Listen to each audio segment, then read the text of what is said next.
The Book of Courage, written by John T. Faris, published by Utopia Academy. Chapter 1. The Courage of Self-Conquest. The highest courage is impossible without self-conquest, and self-conquest is never easy. A man may be a marvel of physical courage and be a coward in matters of self-government. Failure here threatens dire disaster to his entire career.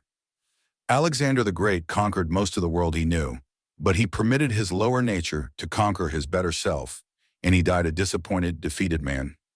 Before the days of Alexander, there was a man named Nehemiah from whom the world conqueror might have learned a few secrets. He was a poor exile in the service of a foreign ruler. That ruler sent him down to Jerusalem, the capital city of his own homeland, with instructions to govern the people there. Now, in those days, it was a common thing for governors of cities to plunder the people unfortunate enough to be in their charge. Thus, Nehemiah would have had ample precedent to fill his own coffers by injustice, profiteering, and worse. He had the power. Possibly he was tempted to do something of the sort, but he had the courage to shut up tight all baser passions and then to sit firmly on the lid. In the brief record of his service, he referred to some of the self-seeking governors and told of their rascally deeds. Then he added the significant words, "So did not I." That was certainly courage, the courage of self-conquest. As a young man, Ulysses S. Grant was a brave soldier, but he nearly wrecked his life because of weak yielding to his appetite. His real career began only with self-conquest. When he found the courage to fight himself, and not until then, he became ready for the marvelous life of high courage that never faltered when he was misunderstood by associates and maligned by enemies, that pressed steadily onward in the face of biting disease until work was done, until honor was satisfied.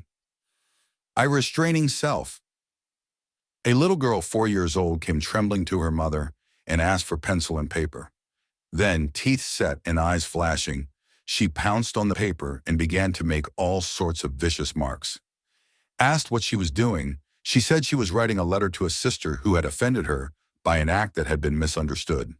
"She is not a nice girl," the little critic said, "and I'm telling her so. I don't like her anymore, and I'm saying that." As she wrote, her hand trembled. She was carried away by her unpleasant emotion. After a few moments, unable to go on with her self-appointed task, she flung herself sobbing into her mother's arms, and for half an hour she could not control herself. The sight was pitiful, but far more pitiful is the spectacle of one old enough to know better who yields to vexation and hatred, thereby not only making himself disagreeable, but robbing himself of power to perform the duties of the hour. For there is nothing so exhausting as uncontrolled emotion. There is so much for each one of us to do, and every ounce of strength is needed by those who would play their part in the world. Then what spendthrift folly it is to waste needed power on emotion that is disquieting, disagreeable, and disgraceful. That lesson was never impressed more forcibly than by a French officer of whom a visitor from America asked, "Did I understand that you had lost 3 sons?" "Yes, sir, and 2 brothers," was the proud reply. "How you must hate the Boche," remarked a bystander. "No, no," was the instant reply. "Not hate, just pity, sir. Pity, but not hate. Hate, you know, is an excessive emotion, sir, and no one can do effective work if he spends his vitality in an excess of emotion. No," he concluded, "we cannot hate, we cannot work if we burn up ourselves inside. Pity, sir, pity. They know not what they do. That's the idea, and they don't." The same lesson of self-restraint was taught by Marshal Foch in his words to the soldiers of France. He urged them to keep their eyes and ears ready and their mouths in the safety notch. And he told them they must obey orders first and kick afterwards if they had been wronged. He said, "Bear in mind that the enemy is your enemy and the enemy of humanity until he is killed or captured. Then he is your dear brother or fellow soldier, beaten or ashamed, whom you should no further humiliate." He told them that it was necessary to keep their heads clear and cool, to be of good cheer, to suffer in silence, to dread defeat, but not wounds, to fear dishonor, but not death, and to die game. Because so many of the soldiers under him heeded this wise admonition, they did not waste their precious strength on useless and harmful emotions, but they were ever ready to go to their task with the motto of their division, "It shall be done." What a blessing it will be to the world that millions of young men were trained in France to repress hurtful emotion, to exercise self-restraint, which may be defined as the act or process of holding back or hindering oneself from harmful thoughts or actions. And what a wonderful thing it will be if the lesson is passed on to us, so that we shall not be like the torrent that wastes its power by rushing and brawling over the stones, all to no purpose, but like the harnessed stream whose energy is made to turn the wheels of factory and mill. For only guarded and guided strength is useful and safe. Yes, 2. Effacing self. Every man that falls must understand beforehand that he is a dead man and nothing can save him. It is useless for him to cry out, and it may, by giving the alarm, cause the enterprise to fail. This was the message to his men of the officer to whom Napoleon committed the capture of Mount Cenis. The historian tells us that at one point in the ascent of a precipitous track, 3 men fell. Their bodies were heard bounding from crag to crag, but not a cry was heard, not a moan. The body of one hero was recovered later. There was a smile on his lips. How that record of the silence succeeded by a smile grips the heart. For it was not the false courage that plays to the grandstand, but the deeper, truer courage that sinks self for the good of others, and does this not merely because it is a part of the game, but with the gladness that transfigures life. Such courage does not wait for some great occasion for exhibiting itself. It is revealed in the midst of the humdrum routine of daily life, a routine that is especially trying to those who have been looking forward to some great, perhaps dramatic service. A young man of 17 entered the Navy, with his parents' consent, as an apprentice. When he left home, he had dreams of entering at once on a life of thrilling adventure, where there would be numberless opportunities for the display of high courage. At the end of a month, a friend asked him how he liked life at the Navy Yard. "Fine," was the reply. "What are you doing?" was the next query. "They haven't given me anything but window washing to do yet," he replied, with a smile that was an index of character. A newspaper writer has told of a college student, 19 years old, who enlisted in the Navy. He was sent to one of our naval stations and told to guard a pile of coal. As the summer passed, he still guarded that coal pile. He wrote home about it. "You know, Dad, when we were little shavers, you always rubbed it into us that anything that was worth doing at all was worth doing as well as it could be done. I've been standing over that coal pile nearly 3 months now, and it looks just exactly as small as it did when I first landed on the job." He was relieved from the coal pile at last and promoted, said the writer who told of him. At the same time, the government gave him a last chance to return to his college work. He thought it over carefully. He realized that America was going to need trained men as never before, but still he decided the best service that he individually could give was the one that he had chosen. He had a few days of leave before going on to his next assignment, and he hurried back to his home. He found that his summer task was a matter of town history, and he had to face a good deal of affectionate raillery about his coal pile. Of course he did not mind that, but his answer revealed his spirit. "You may laugh, but that coal pile was all right. I'll admit it got on my nerves for a bit, but I figured it out that while I was taking care of that coal pile, I was releasing some other fellow who knew things I didn't know, and who could do things I couldn't do. I'm ready to stand by a coal pile till the war ends, if that's where I can help the most." That is the spirit that will conquer, because it is the spirit that never can be conquered, was the comment made on the incident.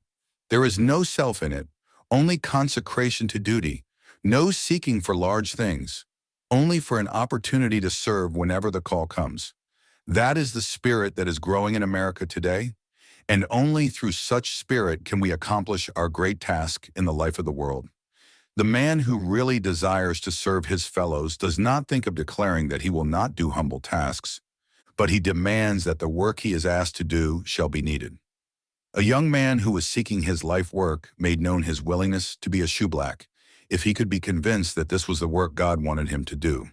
An immigrant in New York City read in the morning, "Lord, my heart is not haughty, nor mine eyes lofty." Then he went out to sweep a store, and he swept it well.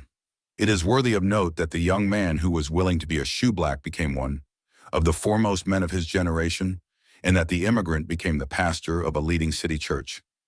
But a far more important fact is that the quality of the service given counted more in their minds than the character of the employment. The service of the man who would be worthwhile in the world must partake of the spirit of the successful figure on the baseball diamond or the football gridiron. Readiness to do everything or anything, or to do nothing if he is so directed, in the interests of the team. It must take a leaf from the book of General Pershing and his fellow officers who, in a time of stress for the Allies, were willing and eager to brigade their troops with the soldiers of France and England, thus losing the identity of their forces in the interest of the great cause for which they stood. It must learn the lesson taught by the life of him who emptied himself for the sake of the world, and did it with a smile. 3. Forgiving injuries. A gifted writer has told the story of a workman in a Bessemer steel furnace who was jealous of the foreman whom he thought had injured him. The foreman was making a good record, and the workman did not want to see him succeed. So he plotted his undoing. He loosened the bolts of the cable that controlled an important part of the machinery, and so caused an accident that not only interfered seriously with the day's turn, but put a section of the plant out of commission for the time being. As a result, the superintendent was discharged. When he left, he vowed vengeance on the man whom he suspected of causing his discharge. "I'll get you for this someday," he declared. Perhaps he would have been even more emphatic if he had known the extent of his enemy's culpability. Years passed. The workman who had loosened the bolts became superintendent of the mill. He too tried to break a production record and was in a fair way to succeed until some mysterious difficulty developed that interfered seriously with results. And just when the new superintendent was losing sleep over his problem, the old superintendent came to town. "He's come for his revenge," was the thought of the new superintendent. But the superintendent did not wait for a visit from the man he feared. He sought him at once. "He must know the extent of my meanness," he decided. So he told his story. To his surprise, the former foreman seemed more interested in the account of the progress of the mill than in the sorry tale of past misdeeds. Learning of the mysterious difficulty that threatened failure in the attempt to break the production record, the injured man showed real concern. "I can't imagine where the difficulty is, but I'd like to take a look around for it," he said. Arm in arm then, the two men, once bitter enemies, moved toward the mill. The search was successful, the difficulty was corrected, and the record was broken. Fine story, isn't it? What a pity it is only a story, that such things don't ever happen in real life. Don't they? How about Henry Nasmyth, the English inventor of the steam pile driver, whose ideas were stolen by French machinists? His first knowledge of the piracy was when he saw a crude imitation of his pile driver in a factory in France. Instead of seeking damages and threatening vengeance, he pointed out mistakes made in construction and helped his imitators perfect the appliance they had stolen from him. Yes, such things do happen in daily life. They are happening every day. As we read of them, or hear of them, or meet people who are actors in such a drama, we are conscious of admiration for the deed, a quickening of the pulse, and the thankful thought that the world is not such a bad place after all. But are we to stop with quickened heartbeats and gratitude for the greatness of heart shown by others? How about the bitterness we have been treasuring against someone who has injured us, or someone we think has injured us? It is astonishing how many of the slights and indignities for which vengeance has been vowed are only imaginary after all. How long do we intend to persist in treasuring the grudge that has perhaps already caused sorrow that cannot be measured?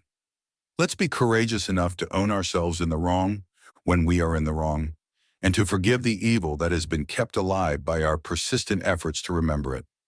Let the quickened pulse beat be ours, not merely because we are hearing about forgiveness, but because we ourselves are rejoicing in friendship restored, if forgetting wrongs. There are people whose minds are like a lumber room, littered with all sorts of odds and ends. In such a room, it is impossible to count on laying hands promptly on a desired article, and in such a mind, confusion takes the place of order. The mind had better be empty. An empty mind presents a fine opening for the proper kind of filling, but a confused mind is hopeless. How is it possible to make the memory a helpful servant unless nothing is allowed to find lodgment there that is not worthwhile? An old proverb says, "No one can keep the birds from flying about his head, but one can keep them from nesting in his hair."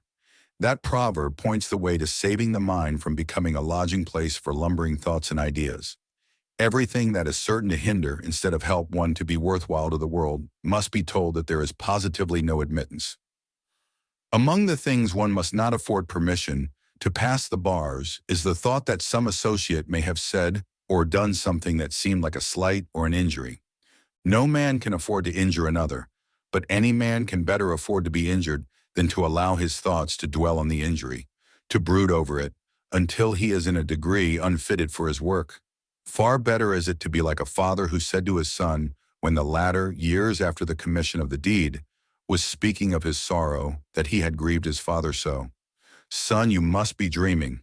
I don't recall the incident."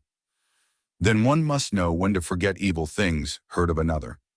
Sometimes it is necessary to remember such facts, but so often the insinuations made concerning other people are not worth consideration, because they are not true. Even where there is ground for them, they are not proper subjects for thought and remembrance. It is best to forget past achievements, unless they are made stepping stones to greater achievements, spurs to work that could never be done without them. Yet how often the temptation comes to gloat in thought over these things, and over the good things said of one because of them, while opportunities for greater things are passed by. Thus a schoolboy thought with delight of a word of commendation from his teacher, when he ought to have been giving attention to the recitation of the pupil next to him. The result was a reprimand that stung. A soldier in the trenches has no time to gaze in admiration at the medal he has won by valor, when at any moment there may sound the call to deeds of still greater valor.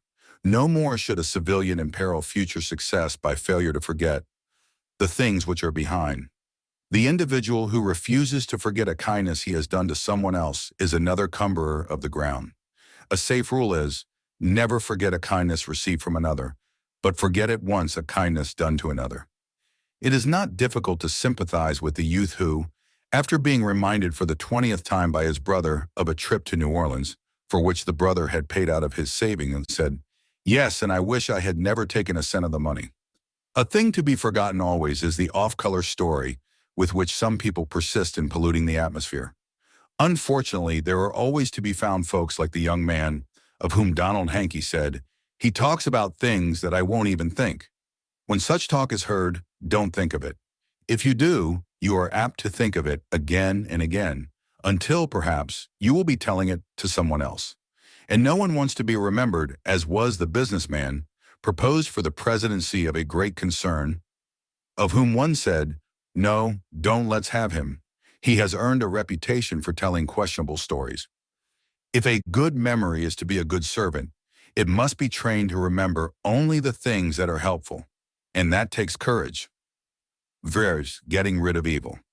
One of the trying disappointments of daily life comes with the discovery that something on which we have been depending is no longer worthy of confidence, because a foreign substance, some adulterant, has been mixed with it without our knowledge.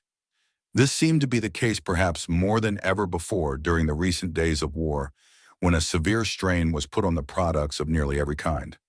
In many parts of the country, those who were compelled to replenish their coal supply during the worst weather of a severe winter complained because the anthracite then secured gave out little heat.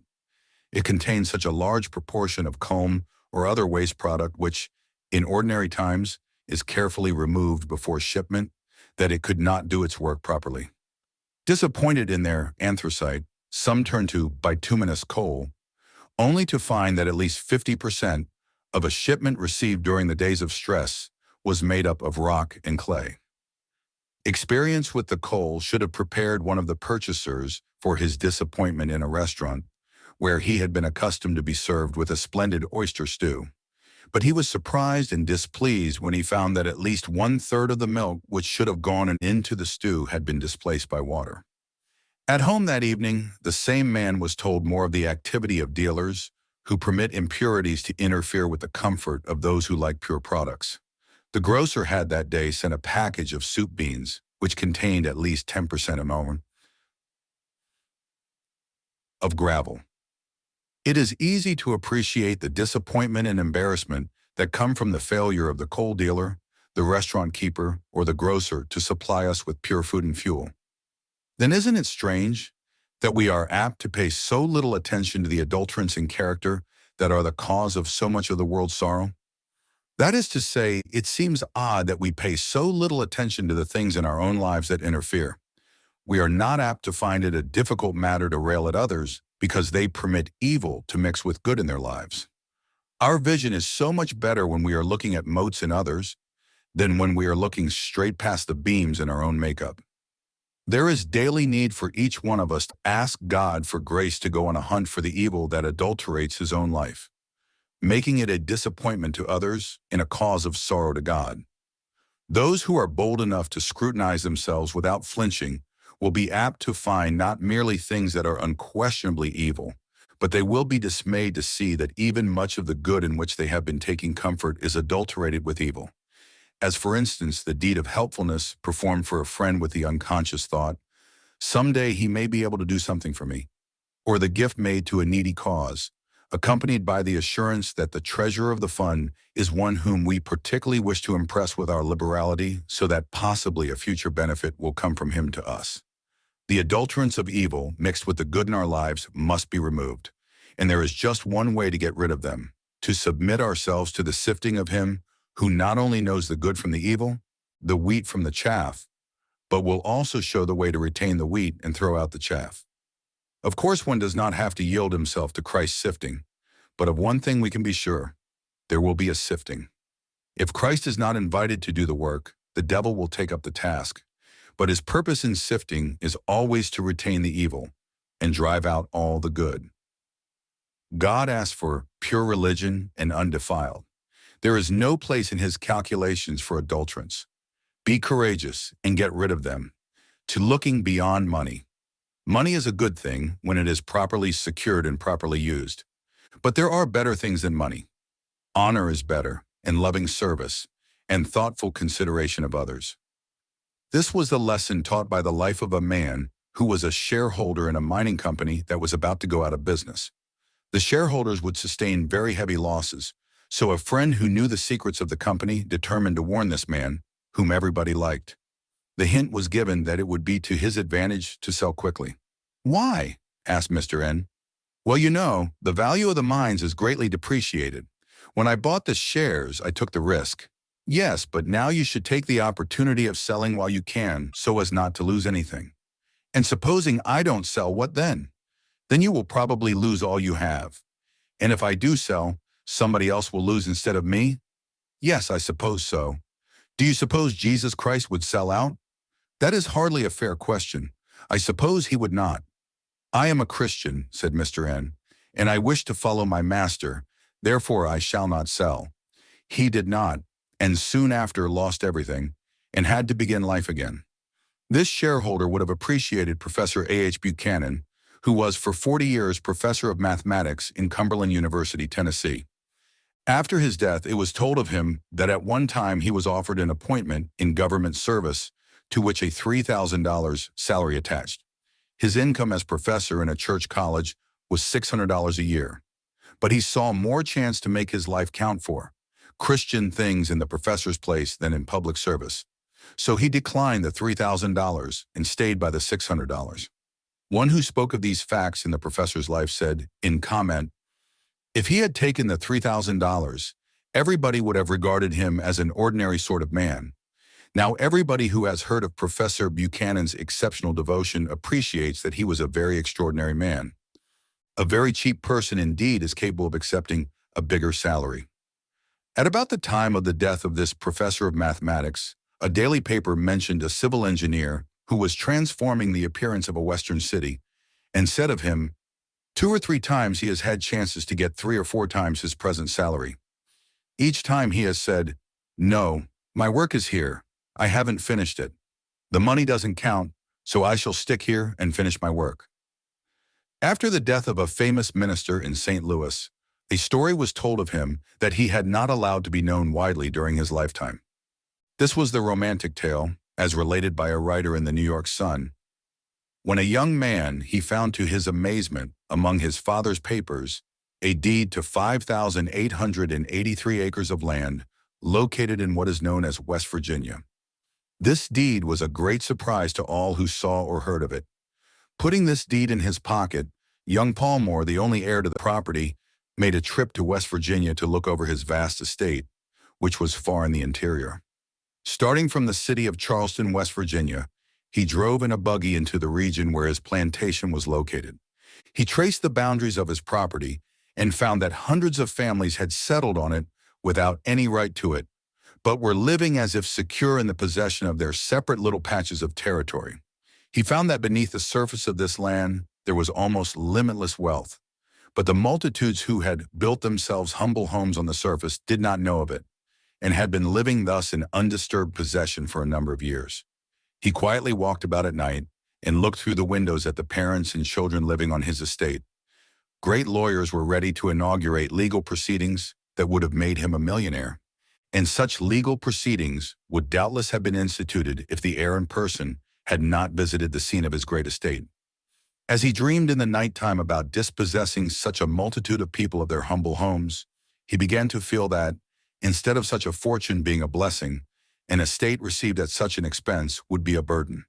After earnest prayer and sleepless hours in the midst of his vast acres, he was seized with the conviction that each member of this multitude of families living on his property needed it more than did the heir, and there and then he made up his mind that he would leave them in quiet possession of his estate. The reporter who related the story said that the man had been called a fool and commented, "He was God's fool." Then he said that the incident he had related would have been unbelievable if it had not been so well attested. But why unbelievable? Is it because of the common idea that every man has his price? That it is unthinkable that a sane man would let a fortune that he could claim honestly slip through his fingers? Perhaps it is true that every man has his price. However, if this snarl of the pessimist is to have universal application, the price must be understood to be, in many instances, not selfish gratification, but the opportunity for courageous service. There are men and women who can be won by such an opportunity, who cannot be reached by any argument of mere private advantage. Such people silence the complaints of the croaker and command the confidence of those who are struggling to help their fellows. Louis Agassiz, the naturalist, was such a man. "I have no time to make money," was his remark when urged by a friend to turn aside from the important work of the moment to an easy, lucrative task. His reason was thus explained at another time. "I have made it the rule of my life to abandon any intellectual pursuit the moment it becomes commercially valuable." It was his idea that there were many who would then be willing to carry on work he had begun. A contrast is presented by the famous inventor who, early in life, made it a rule never to give himself to any activity in which there was no prospect of financial gain. His first question was not, "Does the public need this invention?" but, "Is there money in it?" Having answered to his satisfaction, he was ready to go ahead. The world could not well have spared either of these men, for both rendered valuable service. But, judging from the stories of their careers, there was more joy in the life of the naturalist, who, satisfied to earn a living, thought most of serving his fellows than in the life of the inventor before whose eyes the dollar continually loomed large. The counting house measure of life is not the most satisfying, nor is it the most useful. That was the notion of Jacob Riis, of whom a minister who was devoting his life to the interest of young working men near his church once asked if such effort was merely thrown away, if he was pocketing himself. "Pocketing yourself, are you?" Riis replied. "Stick to your pocket. It is a pretty good pocket to be in. Out of such a pocket, worked in the way you are working it, will come healing for the ills of the day that now possess us. I would rather be in such a pocket, working for the Lord, than in a $1 million church, working for the applause of a congregation." Those who are familiar with inside history at Washington say that the day after Garfield's election as president, a dispatch was sent to Milton Wells, a Wisconsin preacher whose vote in the convention had kept Garfield's name on the list of candidates to the very last, asking him if he would become governor of Arizona Territory. Mr. Wells answered, "I have a better office that I cannot leave. I am preaching here for $600 per year." There was once a man named Paul who might have enjoyed position and power if he had wished, but he chose instead a life of courageous service, of which he was able once to write, without boasting, "In labors more abundantly, in prisons more abundantly, in stripes above measure, in deaths oft." Of the Jews 5 times received I 40 stripes save one. Thrice was I beaten with rods. Once was I stoned. Thrice I suffered shipwreck. A night and a day have I been in the deep. In journeyings often, in perils of rivers, in perils of robbers, in perils from my countrymen, in perils from the Gentiles, in perils in the city, in perils in the wilderness, in perils in the sea, in perils among false brethren, in labor and travail, in watchings often, in hunger and thirst, in fastings often, in cold and nakedness. How could Paul bear all these things? They were enough to break down a dozen strong men. Probably he sometimes felt that he could not bear the burden any longer. But always there came to him the assurance of Christ, "My grace is sufficient for thee." Then he could bear anything, yet not he, but Christ, who lived in him. Thus his glory was not in his own strength, but in his weakness, which made place in his life for the strength of Christ. Until men and women learn how to gain strength in their weakness as Paul did, their lives will be unsatisfying, their days will be full of complaint. Their burdens, which seemed like mountains before learning to trust Christ, will be borne as easily as if they were feathers. God does not promise to make us all dollar millionaires if we look at him for strength in our weakness, but he does promise to make us all millionaires of faith and hope and courage. Paul was. We can be too. Chapter 2. The courage that faces obstacles. You may expect to spend the rest of your days tied to your chair. Theodore Roosevelt's physician made this disconcerting announcement to his patient a few weeks before his death. How would the courageous man receive an announcement like that? How would you receive it? Let the words spoken in reply by the lion-hearted Roosevelt never be forgotten by others who struggle with difficulties. All right, I can work and live that way too. Surely the triumphant words justified the characterization made by Herman Hagedorn of this colossal worker. He was frail. He made himself a mountain of courage. At a dinner given to celebrate the worthy achievement of a public man, a guest spoke of him to a companion at table. No wonder he has been so well. Everything is in his favor. He is young. He is brilliant. He is in good health. In good health? Was the answering comment. Where did you get that? For years he has been in wretched health. Many a night he was unable to sleep except he knelt on the floor by the bedside and stretched himself from his waist across the bed. But it is not strange that you did not know. He has said nothing of his ailments. He is so full of courage himself that he makes everyone around him courageous. Learning. When the famous Sioux Indian Charles A. Eastman was a boy, his father, who had learned the joys of civilized life, urged his son to secure an education. "I am glad that my son is brave and strong," he said to him. "I have come to start you on the white man's way. I want you to grow to be a good man." Then he urged his son, Ohayesa, as he was called, to put on the civilized clothes he had brought with him. The boy rebelled at first. He had been accustomed to hate white men and everything that belonged to them. But when he reflected that they had done him no harm after all, he decided to try on the curious garments. Together, father and son traveled toward the haunts of the white man. As they traveled, Ohayesa listened to tales of the wonderful inventions he would see. He was especially eager to look on a railroad train. But even after he had gone with his father, he was reluctant to enter on his long training, until his father suggested that he make believe he was starting on a long war path, from which there could be no honorable return until his course was completed.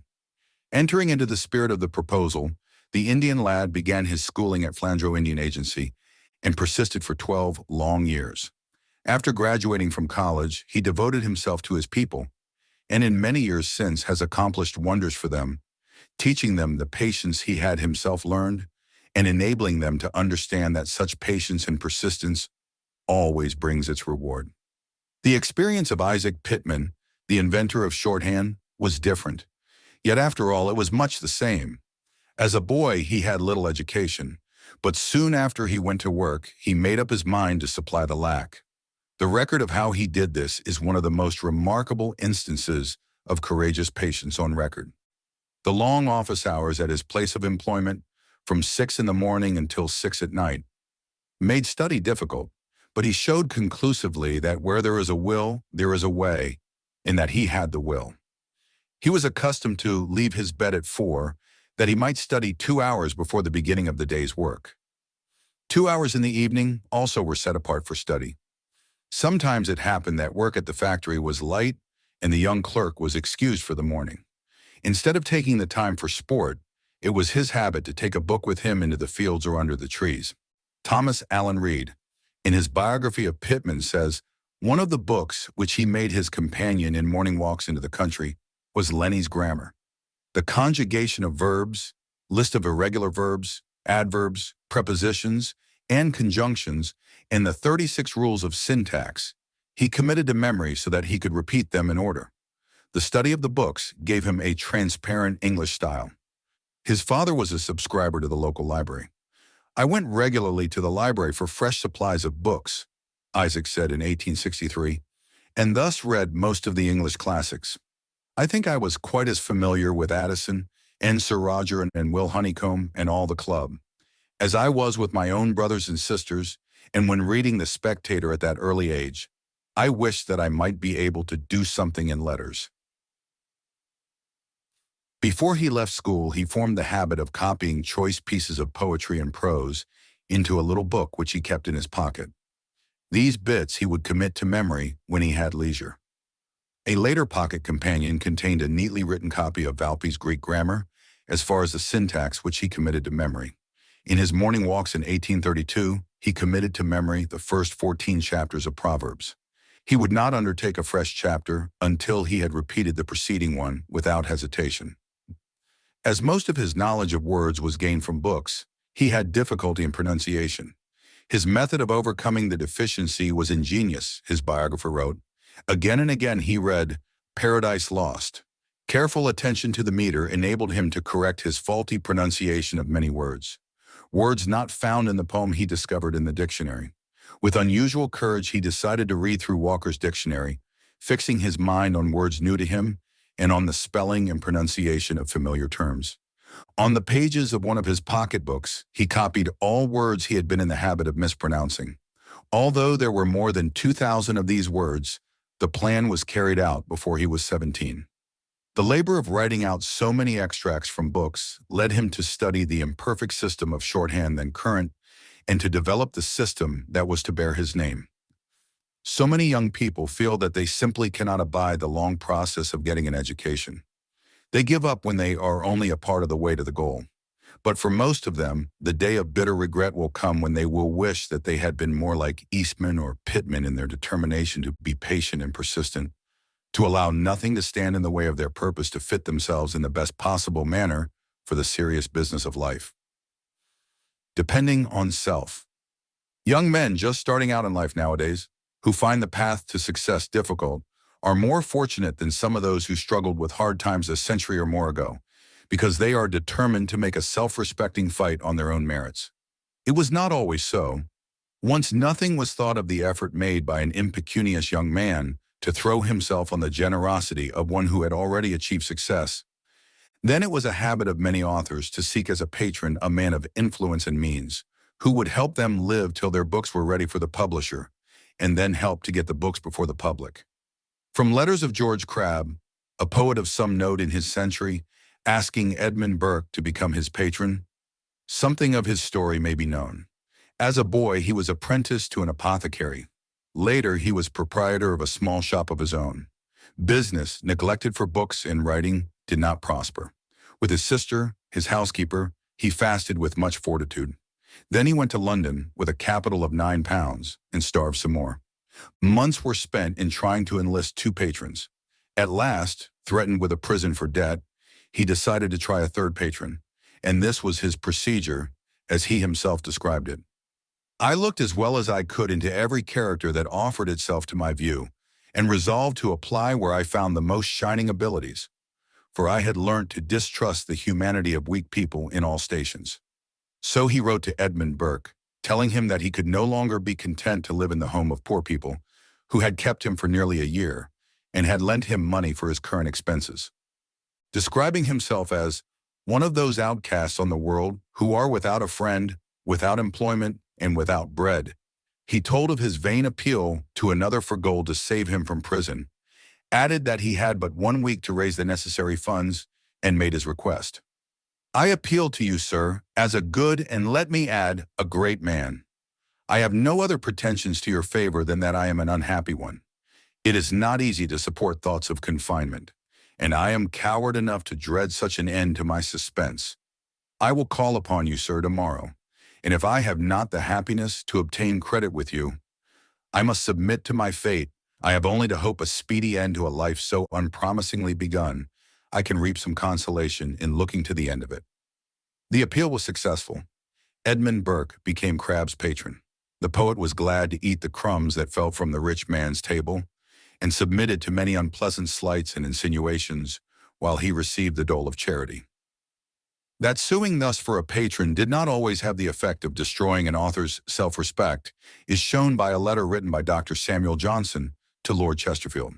When, after years of hard labor, Dr. Johnson's dictionary was known to be ready for publication, Lord Chesterfield wrote for The World 2 flattering articles about the author, evidently thinking that the work would be dedicated to him. At once, Dr. Johnson wrote, "My Lord, when upon some slight encouragement I first visited your lordship, I could not forbear to wish that I might obtain that regard for which I saw the world contending. But I found my attendance so little encouraged that neither pride nor modesty would suffer me to continue it. 7 years, my lord, have passed since I waited in your outward room, or was repulsed from your door, during which time I have been pushing on my work through difficulties, of which it is useless to complain, and have brought it at last to the verge of publication, without one act of assistance, one word of encouragement, or one smile of favor.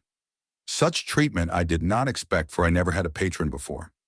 The notice which you have been pleased to take of my labor, had it been early, had been kind, but it has been delayed till I am indifferent, and cannot enjoy it, till I am solitary, and cannot impart it, till I am known and do not want it. I have long awakened from that dream of hope, in which I once boasted myself with so much exultation, my lord. Your lordship's most humble, most obedient servant, Sam Johnson." The lapse of a century has brought a change. Self-respecting, courageous young workers do not seek a patron to help them to fame. Today they ask only to fight their own battles, win their own victories. They're through uncomplaining. Nor do courageous workers complain when little things go wrong. "I don't know what I shall do if the mail does not come tomorrow. Think of being 2 days without a morning paper." The complaint was heard when railway traffic had been tied up by washouts on the railway. The inconvenience suffered by the speaker seemed to him very great, though there had been no other interruption to the many comforts and conveniences to which he had been accustomed. The single difficulty made him lose his temper and spoiled his day. When one is tempted to magnify such a small difficulty into a mountain, it is worthwhile to look at things from the standpoint of a man whose life far from the centers of civilization makes him so independent of circumstances and surroundings that he can be cheerful even in the face of what seem like bitter privations. A company of travelers in the forests of Canada thought that the knowledge of the most recent news was necessary to happiness. They learned their mistake when they reached the camp of a man from whom they expected to learn news more recent than the events reported in the paper the day they left civilization, 7 weeks before. They felt sure that, as he lived on the trail, he would have seen some traveler who had left the railroad since their own departure. When they asked him for late news from the States, he said he had some very recent news and proceeded to tell of events 8 months old. "Do you call that recent?" he was asked in disgust. "What's the matter with that?" was the wondering reply. "It only happened last fall, and there ain't been nobody through here since." And he contentedly resumed the task at which he had been engaged when interrupted by the demand for recent news. On the same journey, the travelers, whose story is told in Trails in Western Canada, showed that they were learning the lesson. Carelessness in handling a campfire caused a forest fire which threatened their food supply. They saved this, but lost their only axes. After a long search, they found these in the embers, but the temper had been utterly ruined by the heat. Only a few hours before, they felt that an axe was absolutely necessary not only to comfort, but to life itself. Yet when the ruined tools were found, the travelers turned to their tasks without giving the disaster a second thought. They knew that there is always a way out of difficulty. They continued their expedition without an axe and found that they managed very well. The lesson was impressed still more by the attitude of a guide who spent a few days with them. Like many other people on vacation, they allowed themselves to worry about finances. But their thoughts were set on a new track by the guide, who, after telling of the success in trapping grizzly bear and beaver, which had enabled him to save a little money, said, "Life is too short to worry about money. If I lose all I have tomorrow, I can get a couple of bear traps, and by next spring, I'll be on my feet again. The mountains are always here, and I know where there is a bunch of bear and a colony of beaver, and I can get along out here and live like a prince while those poor millionaires are lying awake at nights, lest someone come and steal their money." Two other guides were engaged to pull the travelers' raft down the Fraser River. Nearly every day the cold rain fell in torrents, but the men were unmoved. All day long they would stand in their wet clothes, their hands numb and blue from the cold as they handled their dripping poles. Yet not a comment indicating discomfort is recalled. Physical annoyances, which in the city would bring an ambulance, scarcely are mentioned by them. One day one of the men was asked what they did when they were sick. "Can't say we ever are sick," was the reply. "The worst thing that ever happened to us, I reckon, was when Mort here had a bad tooth. But after a day or two, we got sick of it and took it out." That was all he thought worth saying about it, till he was pressed for an account of the operation. "Oh, I looked through our dunnage bag," he said, "and found an old railroad spike. Mort held it against the tooth, and I hit the head with a big rock and knocked her out the first time." His companion was unwilling to agree that this was the most trying experience. He told of a day when the man who had reported the tooth extraction cut his foot severely with an axe. "Oh, that didn't bother us," the victim interrupted. "I just slapped on some spruce gum and never thought anything more about it." Asked how long he was laid up, the surprised answer was, "Laid up for that? We weren't laid up at all. Couldn't travel quite as fast for a day or two, but we didn't lose no time at that, for we traveled longer to make up." Still another guide gave an object lesson in making light of difficulties when his horse fell on him, bruising one of his knees so that it swelled to an enormous size. The injured man made no complaint, though his companions were full of sympathy. He knew he could reduce the swelling by heroic remedies. One day when traveling was unusually difficult, the guide cheered his employers by telling them of the fine camp he owned just ahead. "A house like a hotel," he said. And when the camp was reached, he pointed proudly to a great log with a few great pieces of bark and some cedar slivers stretched over the top. In this camp, the night was spent, without blankets and in the rain.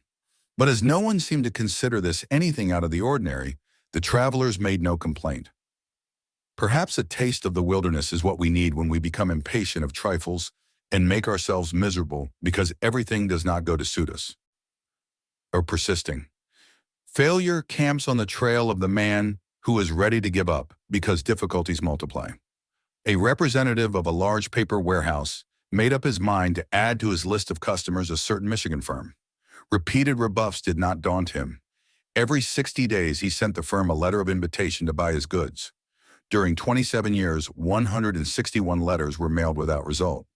Then in reply to the 162nd letter, the Michigan firm asked for quotations.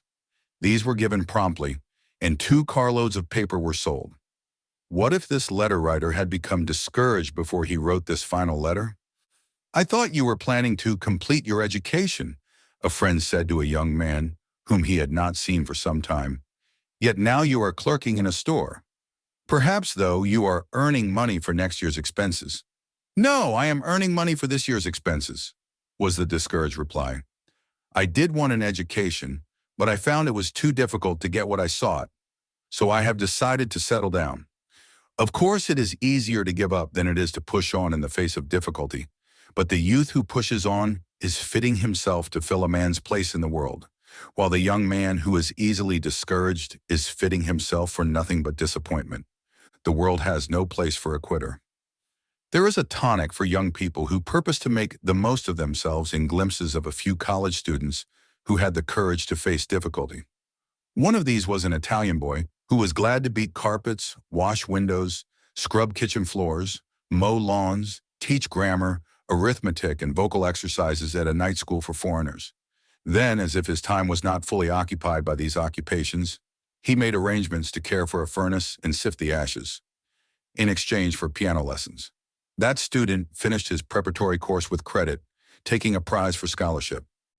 A 17-year-old boy wanted an education, but he had 9 brothers and sisters at home, and he knew that he could look for no financial assistance from his parents. So he picked cotton at 60 cents 100 pounds, sawed wood, cut weeds, and scrubbed floors, and thus paid his expenses. One student could not spare the money to pay his railroad fare to the school of his choice, but he had a pony, so he rode the pony the entire distance of 500 miles, working for his expenses along the way. A beginner in college was too full of grit to give up when bills came on him more heavily than he had expected. During the school year, he did chores, rang the bell for the change of classes, did janitor work, and waited on table in restaurants.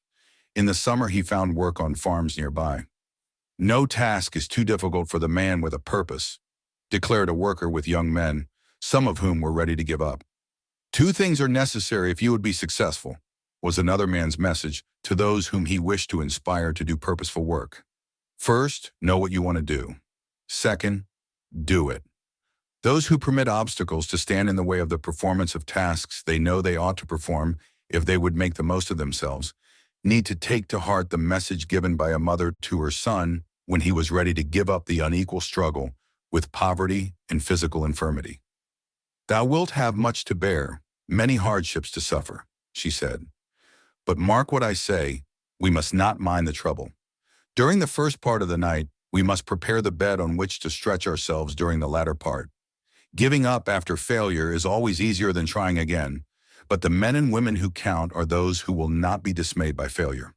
When J. Marion Sims, the famous surgeon, was beginning the practice of medicine, he proudly tacked an immense tin sign on the front of his office. Then he lost 2 patients, and pride and courage both failed him. "I just took down that long tin signboard from my door," he wrote in the story of his life. "There was an old well back of the house, covered over with boards.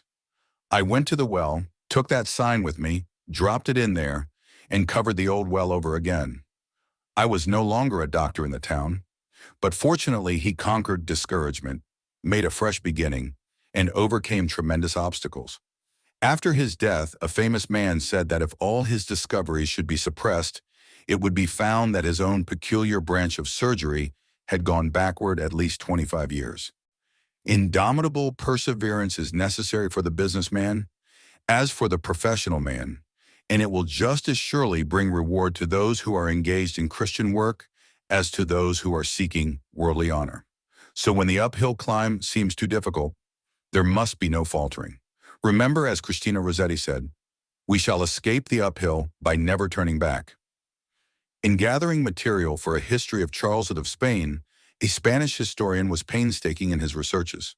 Finally, he was able to tell the king's whereabouts on every day of his career, except for 2 weeks in 1538. Then friends assured him that he had done his best. In all probability, nothing of importance happened during those days, but the historian believed in being thorough to the end.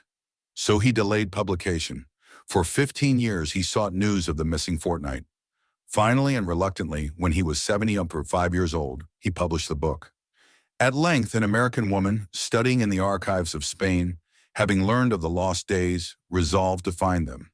Among musty documents in many libraries she toiled. Then, by a woman's intuition, she was led to look for documents of a sort the Spanish historian had never thought of. And she found where the king was on some of those days. The news was sent to the historian, just in time for him to make additions to his inaugural address to be delivered on taking his seat in the Academy of History. In this address, he rejoiced to give full credit for the discovery to the American. But the woman was not satisfied. There was still a gap to be filled. She made further trials and failed. Again, intuition led her to documentary sources that had hardly been touched since they were filed away nearly 300 years before. She succeeded, and now that bit of history is complete. A well-known writer for young people was also persistent in tracing a story to its source. When he came to America from his native Holland, he heard for the first time the story of the Dutch hero who stopped the hole in the dike, a story unknown in Holland. He resolved to prove or disprove this. The record of his long search was published later. Not only did he prove the existence of the boy, but he proved that the boy's sister was a partner in the heroic deed. Thus, the helpful story has been saved for future generations. These incidents make interesting reading, but do they not do more? Surely it is unnecessary to urge the lesson of persistence in a task seriously undertaken. Often there is temptation to slight some worthwhile task after one has worked on it painstakingly for a time. Why pay so much attention to detail, is asked. Surely no real harm will be done if I give less time to some of these things that seem so important at the beginning. Fortunately, there are multitudes of workers who are constitutionally unable to slight a task. The proofreader on a paper of large circulation is an example. It is a part of her work to proof statements made, to verify facts and figures, to see that these are altogether accurate. Once when there was an unusual pressure of work, the editor suggested that she might wish to take certain things for granted, but she showed her conscientious thoroughness by performing the task to the end, according to the rules of the office, and in the face of weariness that was almost exhaustion. It may not be given to you to be a historian. You may not be called upon to prove the story of a hero. It may not be your task to read proof or to verify manuscripts. But each one has a definite part in the work of the world, and there is no one to whom the example of historian and proofreader is without value. All need to remember the truth in the assurance, there is nothing so hard but search will find it out, but toiling. Two young people were passing out of a building where they had just listened to a speaker of note. "What a wonderful talk that was," said one who found it a heavy cross to make the simplest address in public. "I wish I had such a gift of speech." "It isn't a gift in his case, it is an acquirement," was the response. "If you had known that man 5 years ago, you would agree with me. When I first knew him, he could not get up in a public meeting and make the simplest statement without floundering and stammering in a most pitiful manner. But he had made up his mind to be a public speaker, and he put himself through a severe course of discipline. Today, you see the result." The biography of Dr. Herrick Johnson tells of courageous conquest of difficulties that seem to block the way to success. Hamilton College has always given great attention to public speaking and class orations. The high standard was set by a remarkably gifted man, Professor Mandeville, who instituted a system in the study of oratory and public speaking, which has been known ever since with some modification as the Mandeville system. In 1853, Dr. Anson J. Upson was in the Mandevillian chair and had lifted up to still greater height the standard of public speaking, and had awakened a great inextinguishable enthusiasm for it. Not one of the boys who entered that year, and who were at that prize-speaking contest, could fail to be seized with the public speaking craze. It especially met Herrick Johnson's taste and trend and gifts, and fired his highest aim. Probably there was nothing he wanted so much as the prize in his class at the next commencement. But unfortunately, his standards and ideals of public speaking were just then as far as possible from the Mandevillian standard. He had acquired what was called a ministerial tone, and other faults fatal to any success unless eradicated. The best speakers of the upper classes were the recognized and accepted drillers of the new boys, who at once put themselves under their care and criticism. Every spring and fall, a certain valley with a grove, north of the college, was the resort of the aspirants for success at this time. The woods would ring with their exercises and strenuous declamation, and I presume it is the same today. Herrick Johnson had a magnificent voice, well nigh ruined by his sins against the right method of using it. He soon saw that it was going to be essential for him to go down to the foundation of his wrong methods and break them all up and absolutely eradicate his tone. It was no easy thing to do, but the young man was intensely ambitious, and so he worked with the greatest energy. He failed of an appointment on the best 4 of his freshman class, but he worked away throughout his sophomore year and failed again. The upperclassmen saw his pluck, they recognized his grand voice, and they worked with him during his junior year until he had mastered the Mandevillian style, wholly eradicated his tone, corrected all defects, and got his appointment for one of the best 4 speakers of the junior year. And on the prize-speaking night of that commencement, he went on the platform conscious of his power and swept everything before him as the junior prize speaker. It set the standard for that young man. Voice, manner, address were all masterful and accounted easily for his great success as a public speaker through all his subsequent prominent and successful career in his profession. A part of the good of speaking a piece is to try again, determined to retrieve failure. Success is not always a good thing for a boy or a girl, any more than for a man or a woman. The discipline of failure is sometimes needed. To fail is not always a calamity if the failure leads to the correction of the faults that lead to failure. Whether it be speaking a piece or learning a lesson or facing a trying situation in business, no matter how many times one has failed, he needs to take to heart the message of Macbeth. We fail, but screw your courage to the sticking point and will not fail. Always there is a reward for those who fight against difficulties, who persist in their struggle even when failure follows failure. Every day the glad story of the sequel to such persistent struggles is recorded. The records of commercial life, of school life, of home life are full of these. To conquering infirmity. Of all obstacles that can stand in the way of courageous conquest, one of the most fatal, in the opinion of many, is blindness. Yet it is not necessary that the loss of the eyes should be the fatal handicap it is almost universally considered. It is a mistake to feel that when a worker has anything seriously and permanently wrong with his eyes, he cannot be expected longer to perform tasks that are normal for one who has the full use of all his five senses. In fact, when we hear that a man is going blind, we are apt to dismiss with a sigh his chance for continuing productive labor of any sort.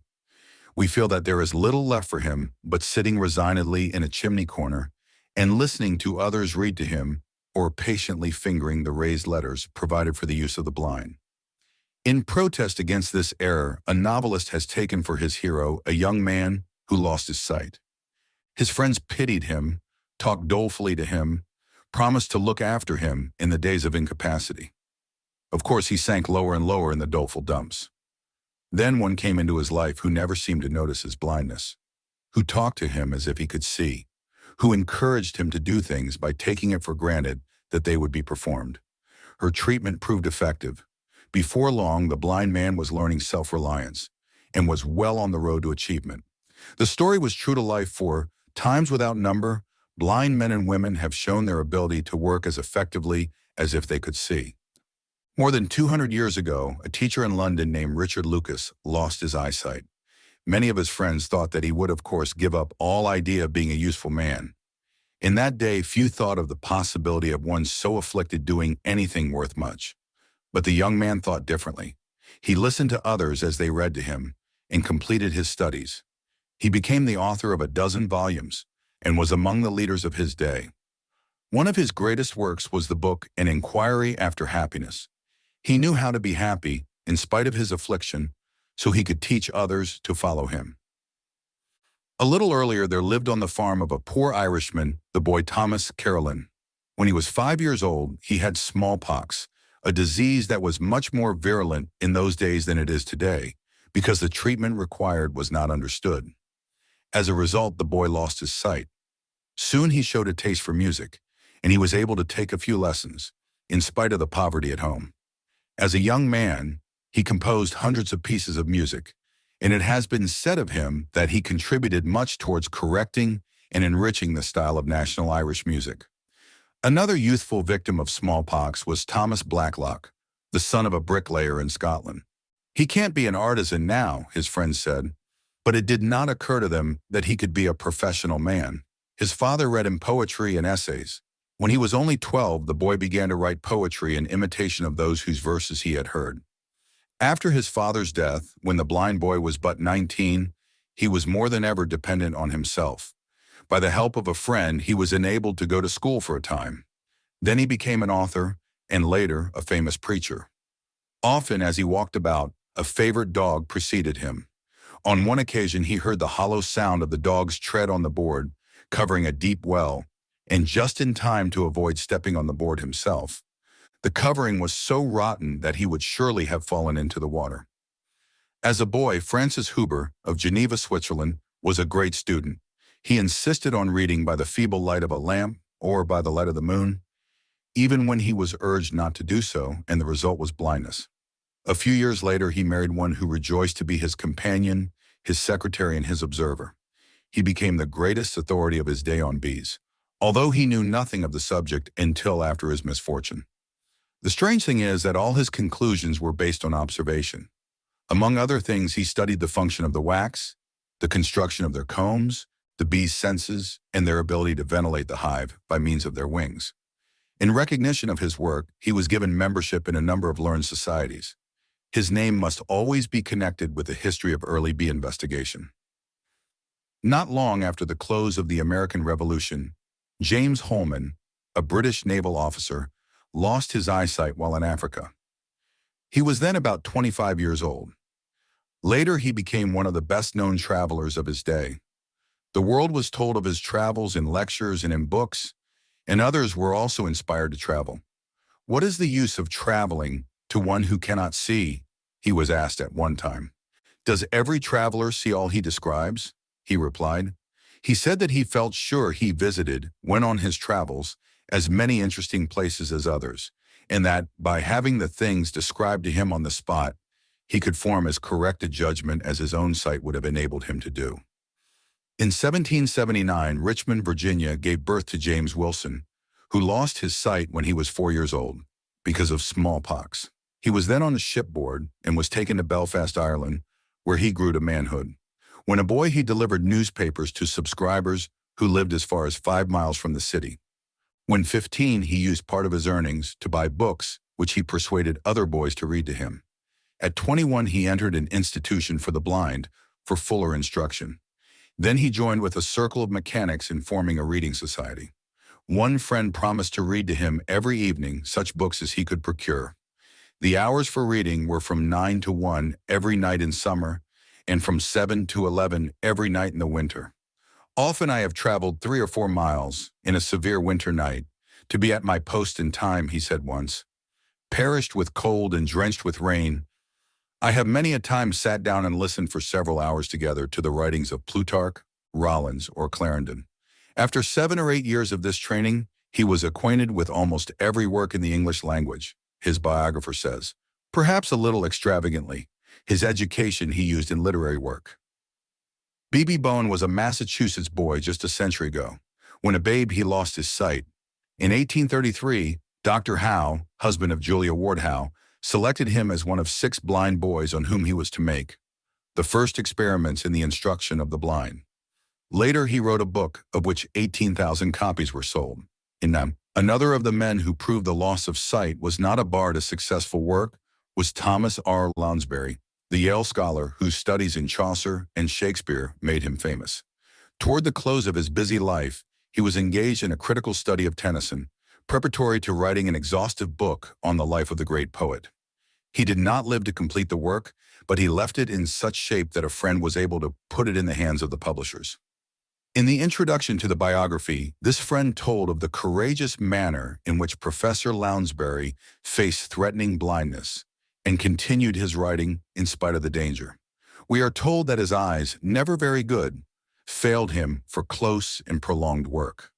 At best, he could depend upon them for no more than 2 or 3 hours a day. Sometimes he could not depend upon them at all. That he might not subject them to undue strain, he acquired the habit of writing in the dark. Night after night, using a pencil on coarse paper, he would sketch a series of paragraphs for consideration in the morning. This was almost invariably his custom in later years. Needless to say, these rough drafts are difficult reading for an outsider. Though the lines could be kept reasonably straight, it was impossible for a man enveloped in darkness to dot an I or to cross a T. Moreover, many words were abbreviated, and numerous sentences were left half-written out. Every detail, however, was perfectly plain to the author himself. With these detached slips of paper and voluminous notes before him, he composed on a typewriter his various chapters, putting the paragraphs in logical sequence. Francis Parkman, the historian who made the Indian Wars real to fascinated readers, was a physical wreck on the completion of the Oregon Trail when he was but 25 years old. He could not write even his own name, except with his eyes closed.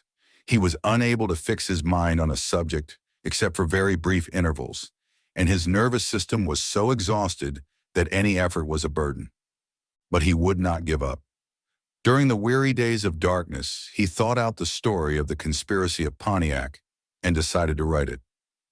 Physicians warned him that the results would be disastrous. Yet he felt that nothing could do him more harm than an idle, purposeless life. One of his chief difficulties he solved in an ingenious manner. In a manuscript published after his death, his plan was described. He caused a wooden frame to be constructed of the size and shape of a sheet of letter paper. Stout wires were fixed horizontally across it, half an inch apart, movable back of thick pasteboard fitted behind them. The paper for writing was placed between the pasteboard and wires, guided by which and using a black lead crayon, he could write not illegibly with closed eyes. This contrivance, with improvements, he used for about 40 years of semi-blindness. The documents on which he depended for his facts were read to him, though sometimes for days he could not listen, and then perhaps only for half an hour at a time. As he listened to the reading, he made notes with closed eyes. Then he turned over in his mind what he had heard and laboriously wrote a few lines. For months he penned an average of only 3 or 4 lines a day. Later he was able to work more rapidly, and he completed the book in 2 years and a half. No publisher was found who was willing to bear the expense of issuing the volume, and the young man paid for the plates himself. Friends thought that now he would have to give up. His eyes were still troubling him. He became lame. His head felt as if great bands of iron were fastened about it, and frequently he did not sleep more than an hour or 2 a night. Then came the death of his wife, on whom he had depended for some years. At one time his physician warned him that he had not more than 6 months to live. But when a friend said that he had nothing more to live for, he made the man understand that he was not ready to hoist the white flag. He lived for 45 years after it was thought that he could never use his eyes again. And during all this time he worked steadily and patiently, accomplishing what would have been a large task for a man who had the full use of all his powers. An Englishman was told by his physician he could never see again. For a time the news weighed heavily upon him. Afterward he said, "I remained silent for a moment, thinking seriously, and then summoning up all the grit I possessed, I said, 'If God wills it, He knows best. What must be will be.' And," I added, putting my hand up to a tear that trickled down my face, "God helping me, this is the last tear I shall ever shed for my blindness." It was. He secured the degrees of Doctor of Philosophy and Master of Arts. He was a Fellow of the Royal Geographical Society and the Chemical Society. He made many valuable scientific discoveries and inventions, saved a millionaire's life, and received the largest fee ever awarded any doctor, $250,000. To these men, difficulties were a challenge to courage. They accepted the challenge and proved themselves superior to circumstances. Thus their lives became a challenge to the millions of their countrymen who read of their triumph. Chapter 3. The Courage of Industry. Anybody can drift, but only the man or woman of courage can breast the current, can fight on upstream. It is so easy to be idle or to work listlessly. Average folks drift heedlessly into occupations in which they have no special interest and for which they have as little fitness. Most people waste their evenings or use them to little profit. It never occurs to them that each day they waste precious hours. They give more thought to schemes to do less work than to attempts to increase output. And so they show their weakness, their unfitness for bearing responsibility, their cowardice when the world is calling for courage. Worthwhile work demands the finest kind of courage, and with perfect fairness, work gives back courage to those who put courage into it. Beginning. Yes, he's a right good worker when you once get him started, a country newspaper editor said to a friend who was inquiring about a boy who had been in the office 3 months. "Watch him now, you'll see what I mean." The boy had just brought from the express office the package of patent insides, as the papers for the weekly edition of the newspaper, already half printed in the nearby city, were called.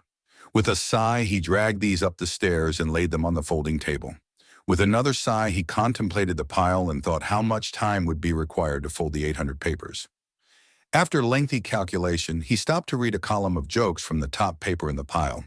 At least 5 minutes passed before the first paper was folded. At the end of 10 minutes, he had succeeded in folding perhaps 25 papers. When the noon hour arrived, not one-third of the task was completed. While he ate his lunch, he was thinking of the dread ordeal of the afternoon. 600 more papers to be folded.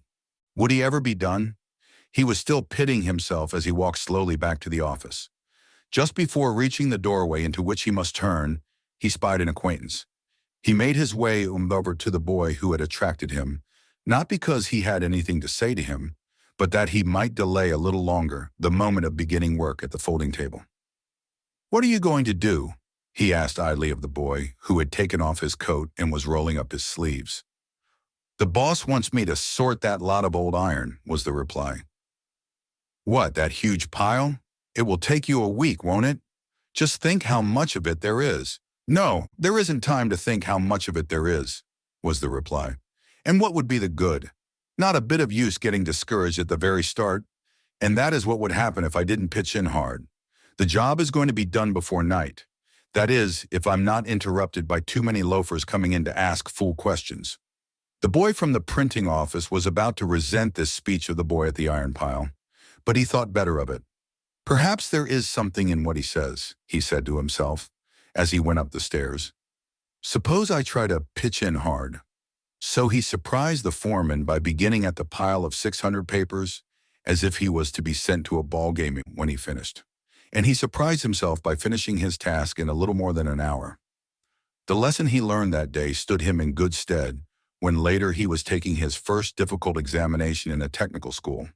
His neighbor stopped to look over the paper from beginning to end and was heard to mutter, "How do they expect us to get through 10 questions like these in an hour's time?" The boy from the printing office had no time for such an inquiry, but began work at once on the first question, without troubling himself about those that came later, until he was ready for them. So it was when his technical course completed, he was confronted by his first great railroad task, the clearing up of a wreck that looked to his assistants like an inextricable tangle. After one good look at it, he pitched in for all he was worth, thus inspiring the men who had felt the task was impossible, and within a few hours the tracks were clear. The ability to pitch in at once on a hard job is one characteristic of the man who accomplishes tasks that make others sit up and take notice. John Shaw Billings, the famous librarian, had this ability. To a friend who praised him for the performance of what others thought to be a most difficult task, and he said, "I'll let you into the secret. It is nothing really difficult if you only begin. Some people contemplate a task until it looks so big it seems impossible. But I just begin, and it gets done somehow. There would be no coral islands if the first bug sat down and began to wonder how the job was to be done." To purpose forming, Cinto. One of the interesting points the fascinated reader of biography comes to look for is the first hint of the formation of the purpose that later characterized the life of the subject. There is infinite variety, but in every case there is apt to be something that takes the purposeful reader back to the days when his own ambition was taking shape. For instance, there is Daniel Boone. One would not be apt to select him as an example of one whose life was ruled by a purpose deliberately formed and adhered to for many years. Yet he had his vision of what he desired to accomplish when, at 21 years of age, he was marching from North Carolina to Pennsylvania to join Braddock's company.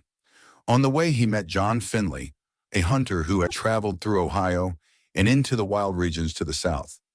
His tale of Kentucky fired Boone's imagination, and the two men planned to go there just as soon as the trip to Fort Duquesne was at an end. It proved impossible to carry out the plan for many years, but Boone never lost sight of his purpose, and ultimately he carved out the wilderness road and opened the way for the pioneers to seek homes in the Kentucky wilderness. Alexander Hamilton was but 12 years old when he wrote from his home in St. Croix in the West Indies, "To a friend in America, I contemn the groveling condition of a clerk or the like, to which my fortune condemns me, and would willingly risk my life, though not my character, to exalt my station. I am confident, Ned, that my youth excludes me from any hope of immediate preferment, nor do I desire it, but I mean to prepare the way for futurity." Not for a day did he lose sight of his purpose. The opportunity he sought came years later. He sailed for America and began the career that led to usefulness and fame. As a boy, Robert Fulton was ambitious.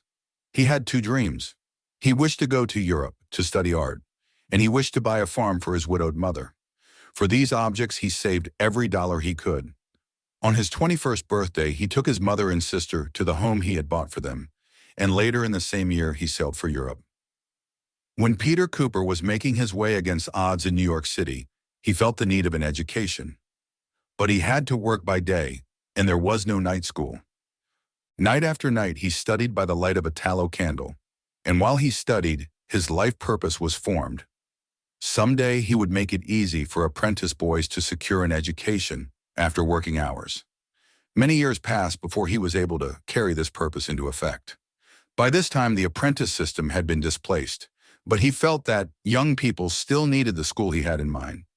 In 1859, nearly 50 years after his own boyhood struggle, he founded Cooper Union, in which thousands have had the opportunity to open the volume of nature by the light of truth, so unveiling the laws and methods of deity that the young may see the beauties of creation, enjoy its blessings, and learn to love the being from whom cometh every good and perfect gift.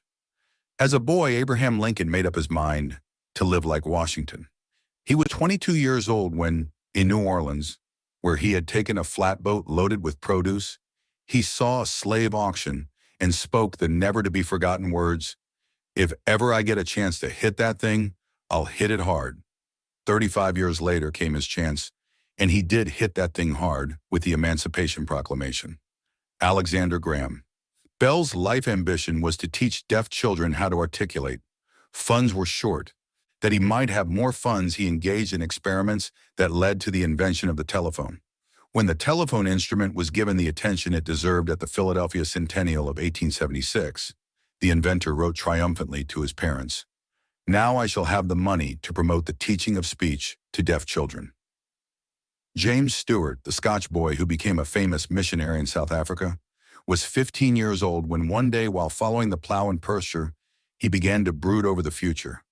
What was it to be? The question flashed across his mind. Might I not make more of my life than by remaining here? Then he said, "God helping me, I will be a missionary." At another time, while hunting with a cousin, he said, "Jim, I shall never be satisfied till I am in Africa, with a Bible in my pocket and a rifle on my shoulder to supply my wants." James Robertson was a schoolteacher in Canada when he became a Christian. On the Sunday he was to take his vows as a follower of Christ, he walked 2 miles to church with a friend who has told of his memories of the day thus. "As we went along the Governor's Road, there was a bush, Light's Woods, on the south side of the road. Robertson suggested that we turn aside into the bush, not saying for what purpose. We penetrated it a short distance when, with a rising hill on our right and on comparatively level ground, the tall maples waving their lovely heads far above us, and the stillness of the calm, sunny day impressing us with a sense of the awful, we came to a large stone. Robertson proposed that we engage in prayer. We knelt down together. He prayed that he might be true to the vows he was about to take, true to God and ever faithful in his service. From that day, the young man's purpose was inflexible. He would be a minister. He did not dream of conspicuous places in the church. When the temptations came to seek place and position, he wrote to Miss Cowing, who had promised to be his wife, "We are no longer our own. The time for self is gone for us." William Duncan likewise was tempted to seek a position of prominence. When he decided to become a missionary, his employers sought to dissuade him. "You have one of the keenest brains in England," one of them said. "Don't you see you're making a fool of yourself?" "Fool or no fool, my mind is made up, and nothing can change it," was the positive reply. And he set his face like a flint, and in time began the wonderful work that has written his name indelibly in the history of the Indians of Western Canada and Alaska. Washington Gladden was a country newspaper man in Owego, New York, when he united with the church and began to make definite plans for a larger future than he had yet dreamed of. First, he went to the academy and then to college, with the ministry always in view.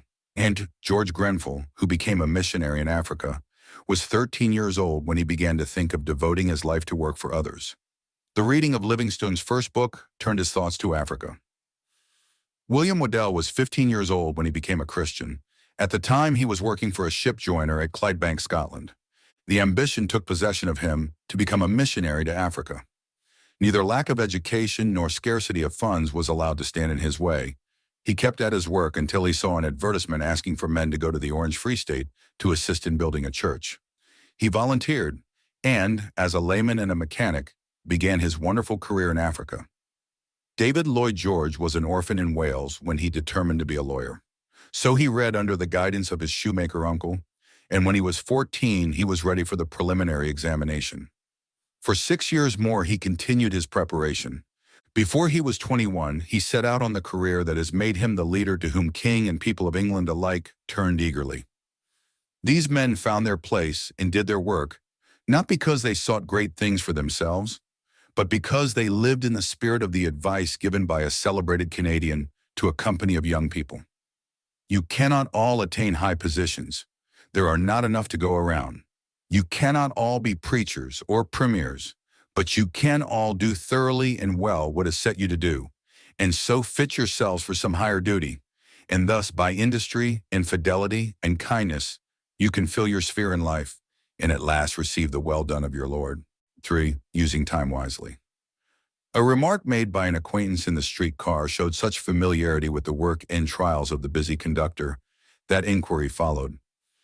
"Yes, I was a conductor once," the man said, "but I had my eye on something else. At night I took a business course and soon was able to take a position with a railroad company." "That was fine," was the answering comment.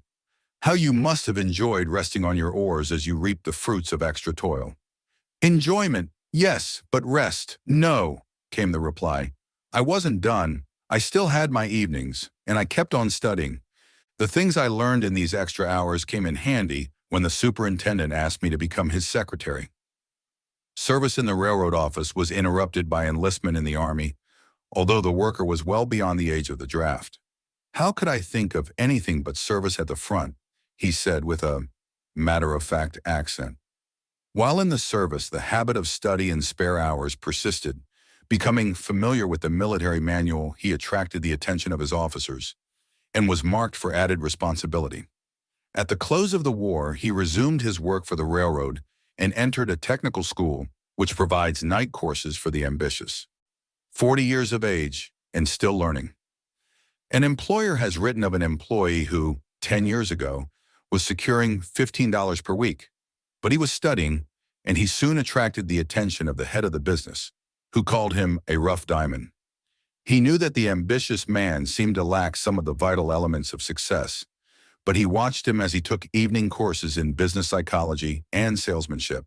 "This man is paid by me today from $12,500 to $15,000 a year," was the gratifying conclusion of the employer's story.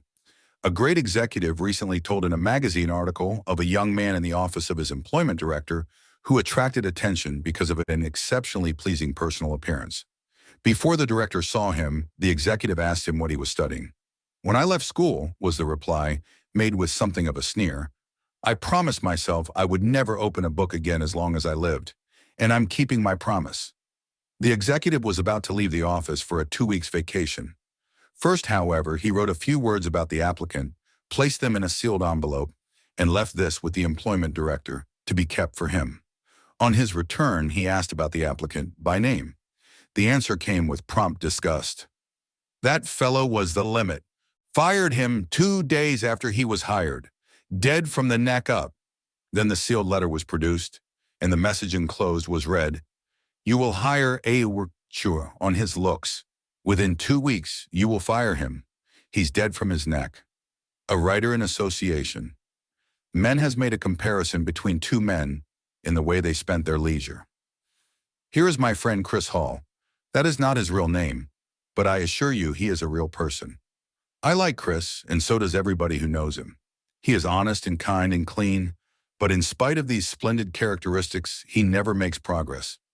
5 years ago, he was promoted to his present position, and he draws a salary just about what he did then, and there is no prospect that he will ever draw much more. Yet he could make himself worth 4 times as much in a very short while, $200 a week instead of $50, if he would only fit himself for the job ahead. But he lives entirely in the present. Perhaps the best way to describe him is to give his diary for a week, a record of how he spent his time when not actually working. And please notice that everything he did was perfectly legitimate and honorable. but also notice that everything was for immediate personal pleasure. Monday, rainy evening, went to bed early after playing a while with the kids. Tuesday, strolled over to see Molly's brother, who is just back from France. He looks well but would not talk much about the fighting. Advised him not to hurry about getting a job, as he deserved a good long spell of rest after the hard campaign. Wednesday, left office early. First big league game this year. Went around to the club and talked it all over with the boys after supper. Thursday, office closed all day on account of parade of returning troops. Took Molly and children to see it. Awfully tired and went to bed early. Friday, sold my 2 Liberty bonds which I had bought on installments. Molly needed summer dresses, and there were several small debts I had to pay. Took Molly into the movies after supper. Saturday afternoon, whole family went to Seaside Park by steamer. Children enjoyed it for a while, but soon got tired and fretful. What with the heat and the crowds and the late hour of getting home, it really didn't pay. Sunday, in bed till nearly noon, read the papers, changed the soil in Molly's potted plants. Afternoon, Tom and his wife and Charlie Nichols and his best girl came over and all stayed to supper. Strolled over to Mother's and found everyone there. Over against that, let me put a few lines from the diary of Elihu Burritt. Monday, headache. 40 lines, Cuvier's Theory of the Earth. 64 pages French, 11 hours forging. Tuesday, 60 lines Hebrew, 30 pages French, 10 pages Cuvier, 8 lines Syriac, 10 lines Danish, 10 lines Bohemian, 9 lines Polish, 15 names of stars, 10 hours forging. Wednesday, 25 lines Hebrew, 8 lines Syriac, 11 hours forging. Who was Elihu Burritt? He was a New England blacksmith who worked on an average 10 hours a day at his forge, but who studied in his spare moments until he became known and honored all over the world as the learned blacksmith.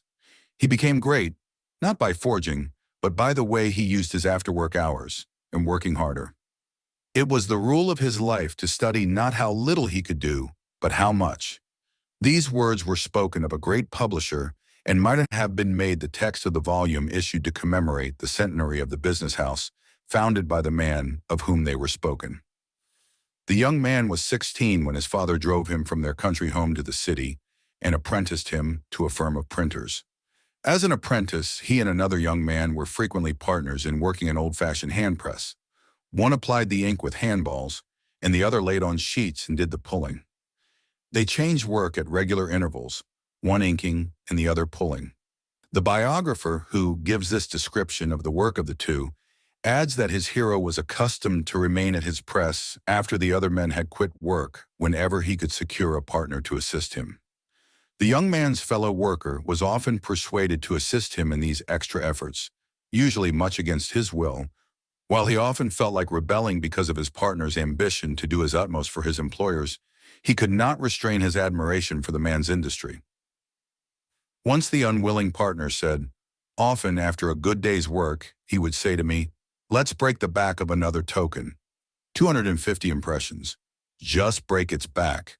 I would often consent reluctantly, but he would beguile me or laugh at my complaints and never let me off till the token was completed, fair and square.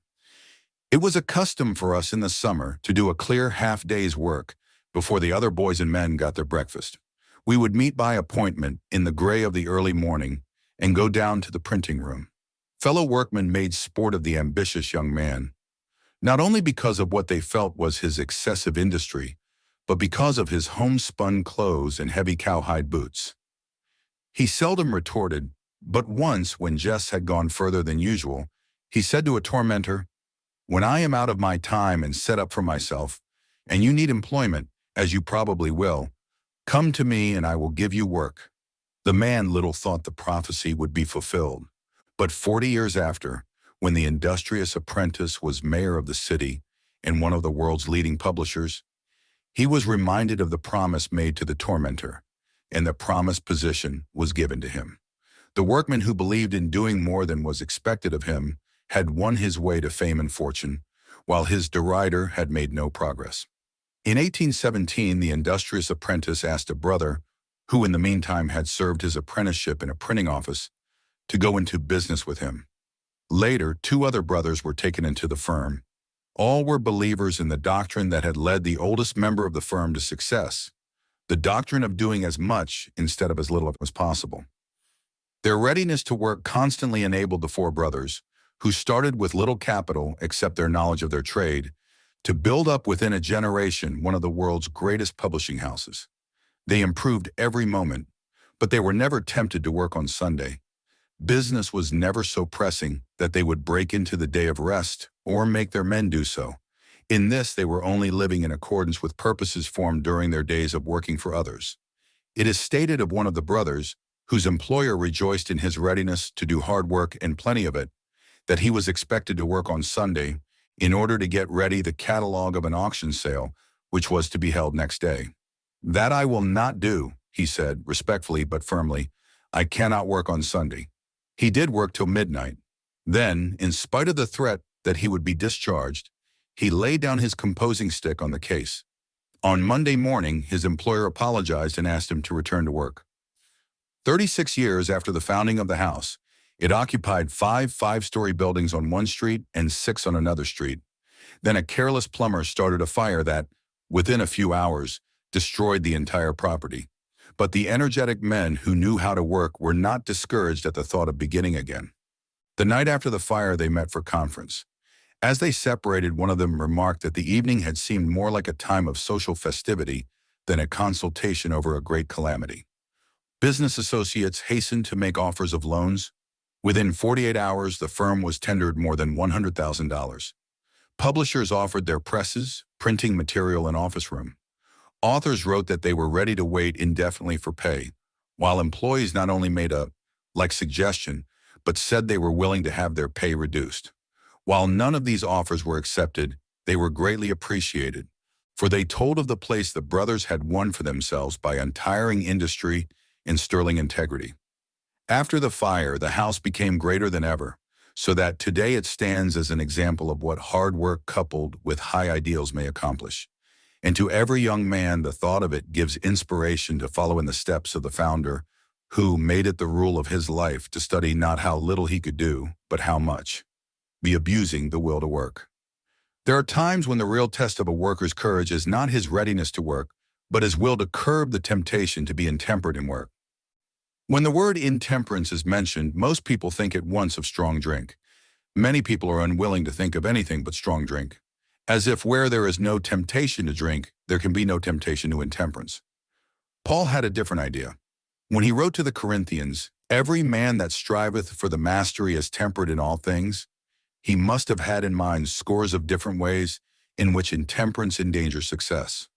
If people were to make a list of some of the aspects of intemperance that are characteristic of modern life, it is quite likely that a large proportion would omit one of the most serious of all, the intemperance of the man who lives to work, who drives himself to work, who is never happy unless he is working, who makes himself and others unhappy because he labors too long, and too persistently, perhaps, with the result that his own promising career is wrecked, and the industry of others is interfered with seriously.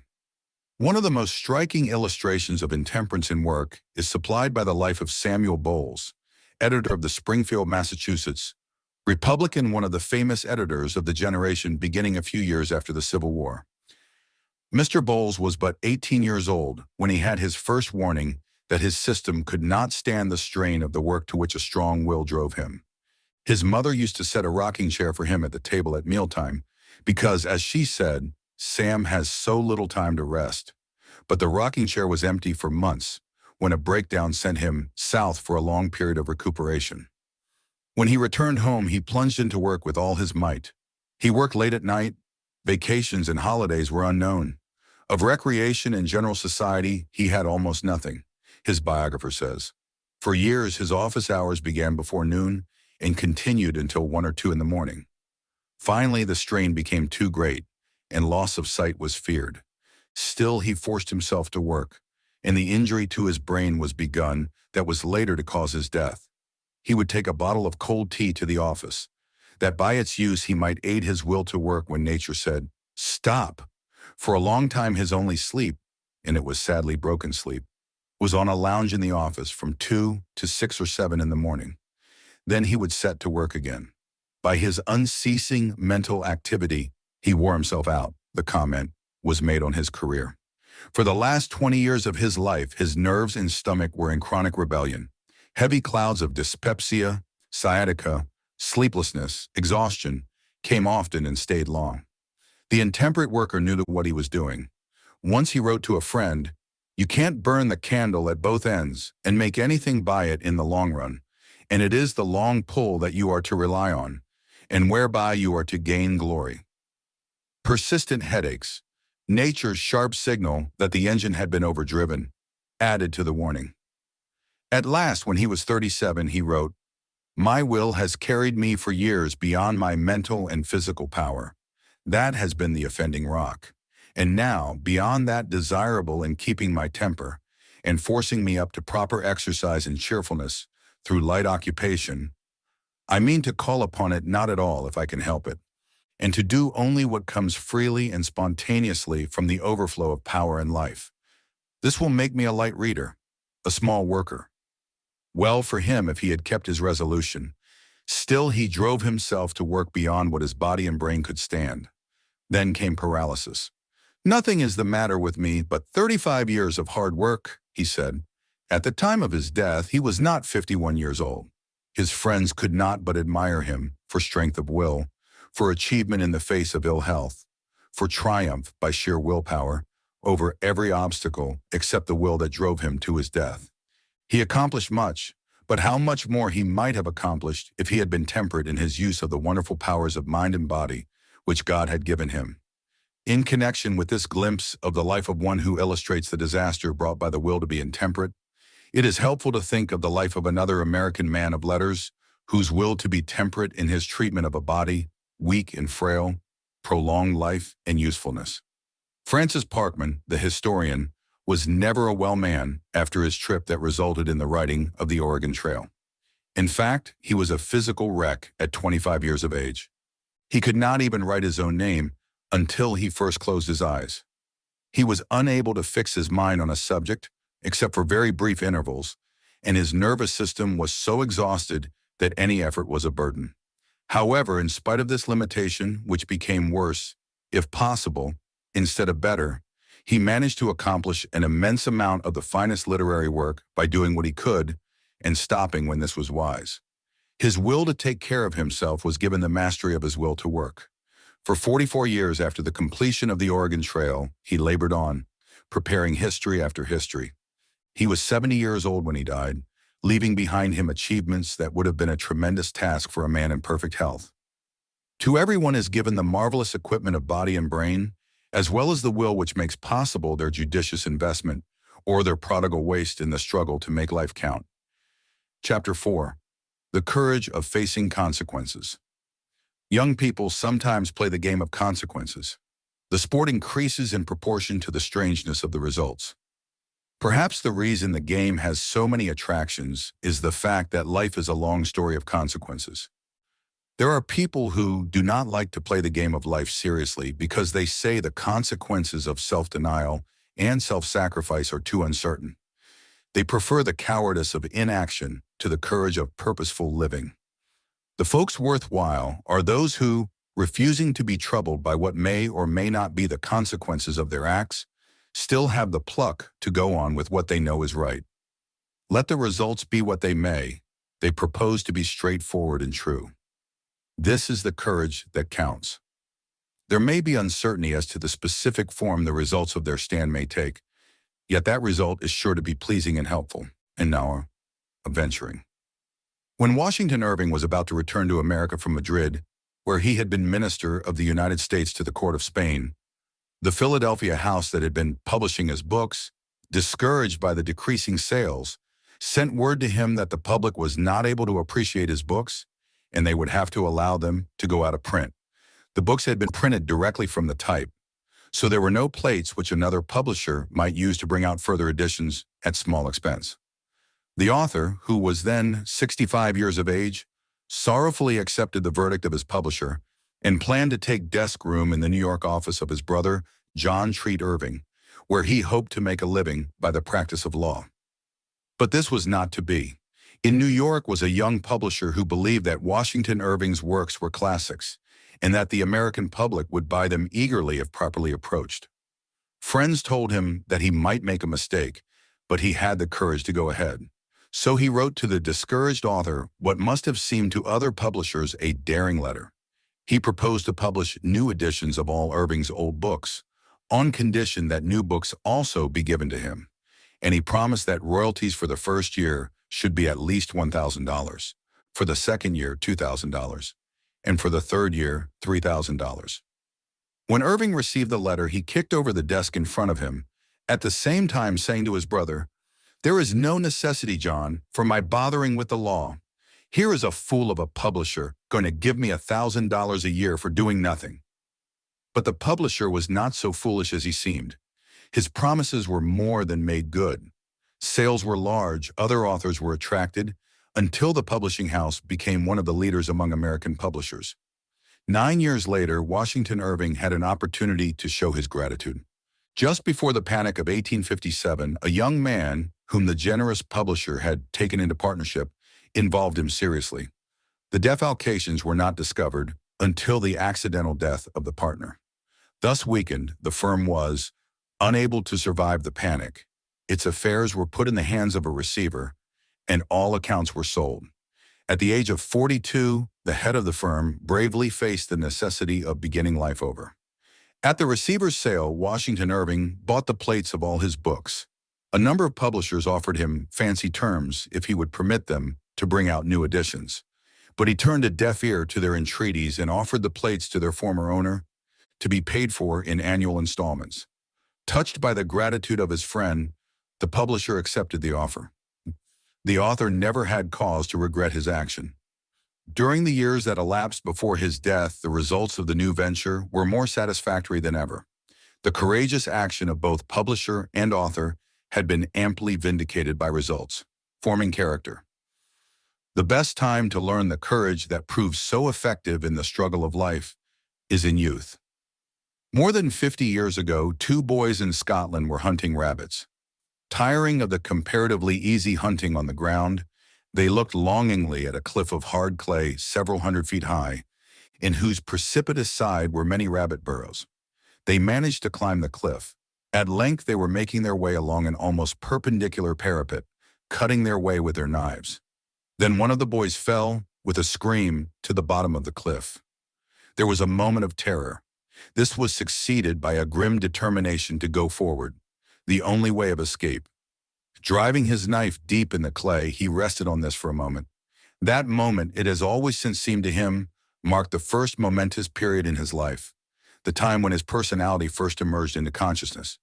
He says, "I whispered to myself one word, courage. Then I went on with my work."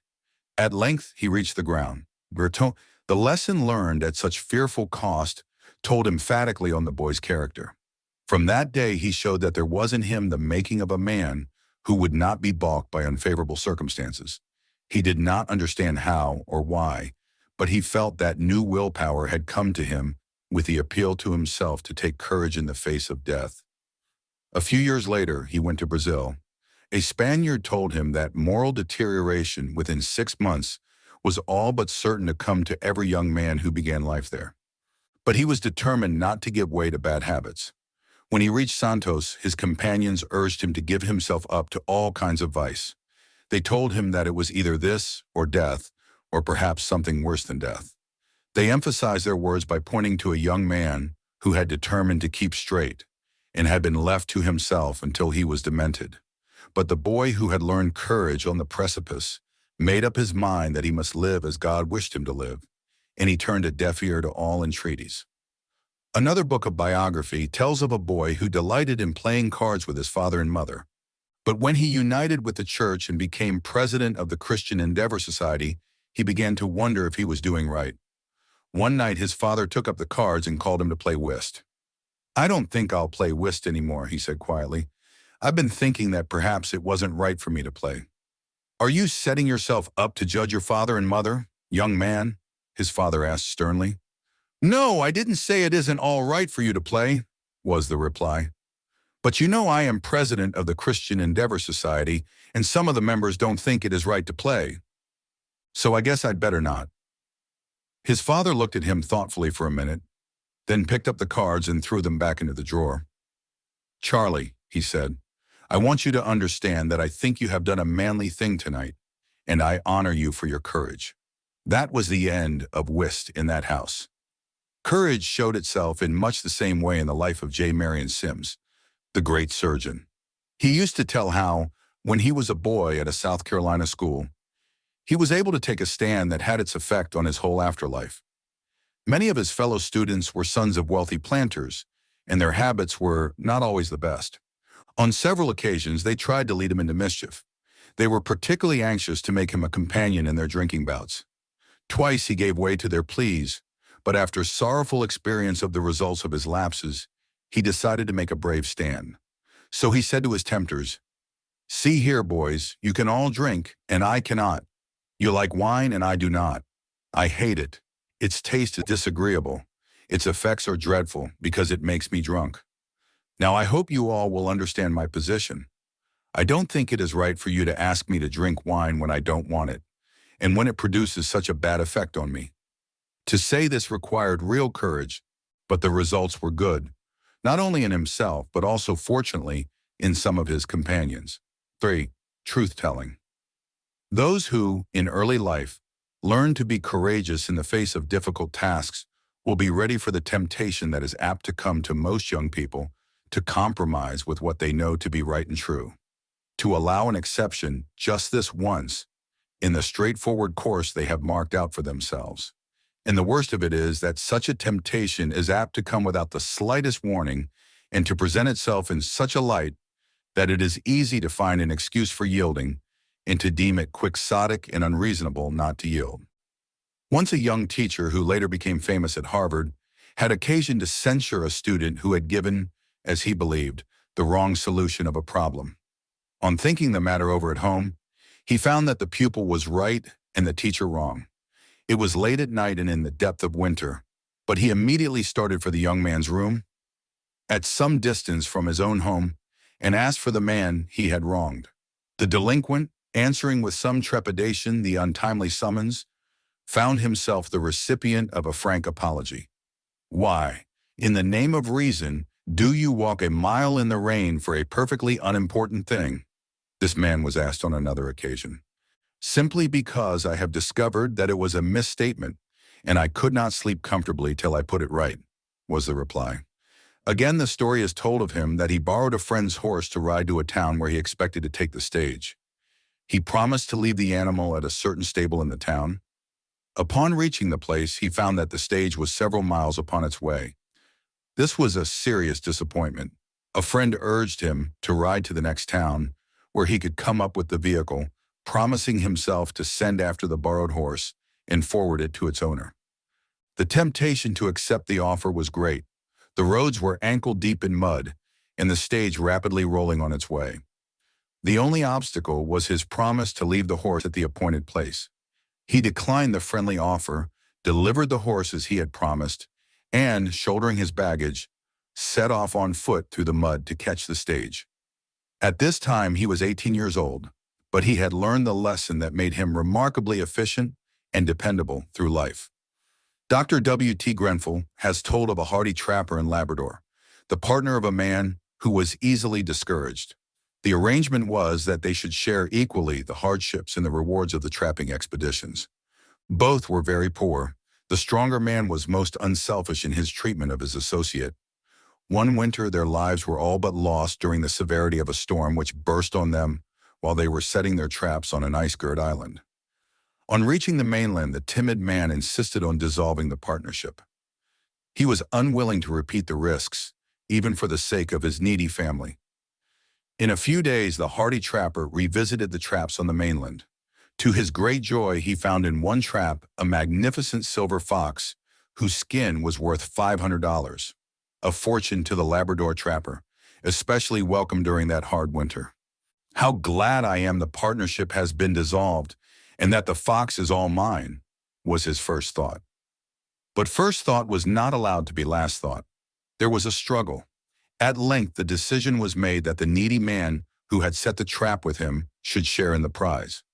The argument that he had forfeited all right to a share was not allowed to weigh against the unselfish arguments for division.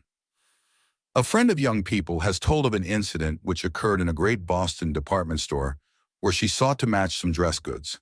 After turning away from several discourteous clerks, she showed her sample to a salesman who gave respectful attention to her. Glancing at the slits cut in the side of the bit of goods, he remarked, "That isn't one of my samples. I will ask the clerk who mailed this sample to wait on you." "But I don't want any other clerk to wait on me," responded the woman hastily, fearing that the sample might have come originally from one of the discourteous clerks first encountered. "I want you to have this sale. If you had asked for goods of that quality, width, and price, without showing me the sample, I could have found it for you at once," replied the clerk with a smile. "But now, this sale belongs to the clerk who sent out the sample." "Then I won't give you this sample to hunt it up by," said the woman, wishing to see if she could carry her point, and she proceeded to tuck the sample away in her purse. "But I know that I have seen it, and my conscience knows it," was the clerk's comment, as he laughingly laid his hand on his heart and turned to look for the other salesman. The purchaser went on to tell thus of the salesman's unerring loyalty to his principles. In a moment he returned. The other clerk was at lunch. What a sigh of relief I gave. "I will make out the sale and turn it over to him when he comes in," he said, displaying the shining black folds of the goods I desired. A real estate dealer in a Texas city was once tempted to be false to his principles, just once when he felt sure a sale depended on it. His prospective customer was a foreigner who wished the salesman to drink with him after a trip to examine the property on Saturday, and then to promise to make an engagement to continue the search next morning. But the businessman was opposed to the use of liquor, and he had never done business on Sunday. What was he to do on this occasion? Would it hurt anything if he should make an exception in favor of this customer who could not be expected to understand his scruples? The temptation was acute, but it was conquered. Respectfully but firmly, the buyer was told why the salesman could not join him in taking a drink and why he could not go with him again until Monday morning. The man went away in a rage. Next morning, the real estate man saw the foreigner in the hands of a rival. That sale is gone, he thought. When 3 days more passed without the return of the buyer, he decided that he had paid heavily for being true to his better self. But on Thursday evening, the foreigner sought the conscientious real estate dealer and surprised him by saying, "Those other fellows showed me lots of farms, but you wouldn't drink with me, nor show me land on Sunday because you think it wrong. So maybe I think you won't lie to me. I buy my farm of you." Many times the reward of being true to one's conscience will not come so promptly, except in the satisfaction the man has in knowing that he has done the right thing.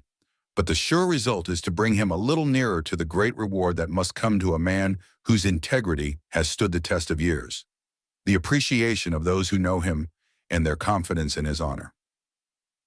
Duty doing. It is not always necessary that a man should be acquainted with another to be able to repose implicit confidence in him. A life of fearless, straightforward duty-doing will inevitably leave its record in the fatum. Sometimes a frank, open countenance that cannot be misread is far better than any letter of introduction. "We are suspicious of strangers," a man said to one who had sought at his hands a favor that called for trust. Then he added with a smile, "But some faces are above suspicion," and proceeded with overwhelming generosity to grant far more than had been asked. Years ago, a businessman unexpectedly found himself without sufficient funds to continue his journey through Europe. As this was before the days of traveler's checks or the ocean cable, he was at a loss. What to do? In his uncertainty, he went to an Italian banking house and asked them to cash a large draft on his home bank. After an instant's pause, the request was granted. Years later, the merchant again saw the accommodating banker and asked why a stranger was given such a large sum. "In plain truth, it was just your honest face, and nothing else," was the reply. On another trip abroad, the merchant had a similar experience. During a thunderstorm, he took refuge with his wife in a curio shop. The English-speaking woman in charge was so cordial, and her goods were so pleasing, that the visitor said he would have liked to make some purchase. but his remaining funds were not more than sufficient for his journey home. The reply was, "Take whatever you please, sir. No one could look in your face and distrust you." A similar story was told by a Russian Jew who entered New York, a penniless immigrant. After a disheartening period of working in the sweatshop, he saw an opportunity to start in business for himself. But he had no capital. At a venture, he asked a businessman to trust him for the stock in trade. After gazing at him closely, the man said, "You have a credit face, so I will do as you ask." It is worthwhile to have a face that ensures confidence. But let it be remembered that the possession of such a face is not an accident. It belongs only to those who have the courage to think honestly, deal fairly, and live truly. 5. Finding his life. During the boyhood of Charles Abraham Hart, who was later the youngest soldier in the war with Spain, he was on confidential terms with his mother. One day when they were visiting together, she asked him about something that had happened the winter before, which she was unable to understand. His father had given to him and to his brothers $2 each to spend for Christmas presents. William spent the entire sum, but Charles bought cheap presents, and it was evident that he had kept back a part of the amount. Other members of the family misunderstood him, but his mother thought she knew him well enough to be sure he had done nothing selfish. The record of the conversation between mother and son is told in the boy's biography. "The presents you bought were very cheap presents," she said to him. "I don't think they could have cost more than 75 cents. They cost 65 cents, he told her. "And your father asked what you had done with the rest of your money, and you said you didn't want to tell him." "Yes, I remember that father thought I was stingy too." "Do you mind telling me now what you did with the money?" The boy did not answer for a few moments. Then he said quietly, "I bought a Bible for Fred Phillips. He didn't have a good Bible, and I thought he needed one more than you and the boys needed expensive presents." "But why didn't you tell your father?" "Because Fred was ashamed not to be able to buy the Bible for himself, and he wouldn't take mine until I had promised that I wouldn't tell anybody that I had given it to him. Since Fred has moved to Boston, I feel he wouldn't care if I told you. I want you to know, for I just heard today that Fred has joined the church. Isn't that good news?" "Yes, indeed. Perhaps your giving him the Bible helped him to do it too. Charles, when you get to be a man, do you suppose you will always be so careless of how others may misunderstand you?" "I am not careless of that now," he declared. "The desire to be popular is one of the things I have to fight against all the time." What shall we choose? Comfort of service, ease, or honorable performance of duty? The desire for popularity or the purpose to be of use? Service is the best way to find comfort. Honorable performance of duty is the sure road to the only ease worthwhile, and thoughtfulness for others is the open sesame to popularity. There is nothing new in this statement. It is only one of the 1,001 possible applications of the lesson taught by the great teacher when he said, "He that loseth his life for my sake shall find it." Chapter 5. Courage for the sake of others. From Norway comes a moving tale of a lighthouse keeper. One day he went to the distant shore for provisions. A storm arose and he was unable to return. The time for lighting the lamp came, and Mary, the elder child, said to her little brother, "We must light the lamp, Willie." "How can we?" was his question. But the two children climbed the long, narrow stairs to the tower where the lamp was kept. Mary pulled up a chair and tried to reach the lamp in the great reflector. It was too high. Groping down the stairs, she ascended again with a small oil lamp in her hand. "I can hold this up," she said. She climbed on the chair again, but still the reflector was just beyond her reach. "Get down," said Willie. "I know what we can do." She jumped down and he stretched his little body across the chair. "Stand on me," he said, and she stood on the little fellow as he lay across the chair. She raised the lamp high, and its light shone far out across the water. Holding it first with one hand, then with the other, to rest her little arms, she called down to her brother, "Does it hurt you, Willie?" "Of course it hurts," he called back, "but keep the light burning." The boy was wise beyond his years. He would do the important thing, no matter how it hurt. Here the thing of chief importance was looking out for the men at sea. To put them first took real courage. But what of it? That is the attitude toward life of the worker worthwhile. He does not stop to ask, "Is this easy?" Instead, he asks, "Is this necessary? Will it be helpful?" Having answered the question, he proceeds to do his best.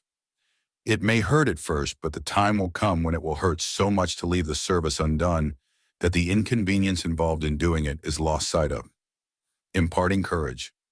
A young man won local fame as a bicycle long-distance rider, but over fatigue, possibly coupled with neglect, caused contraction of certain muscles.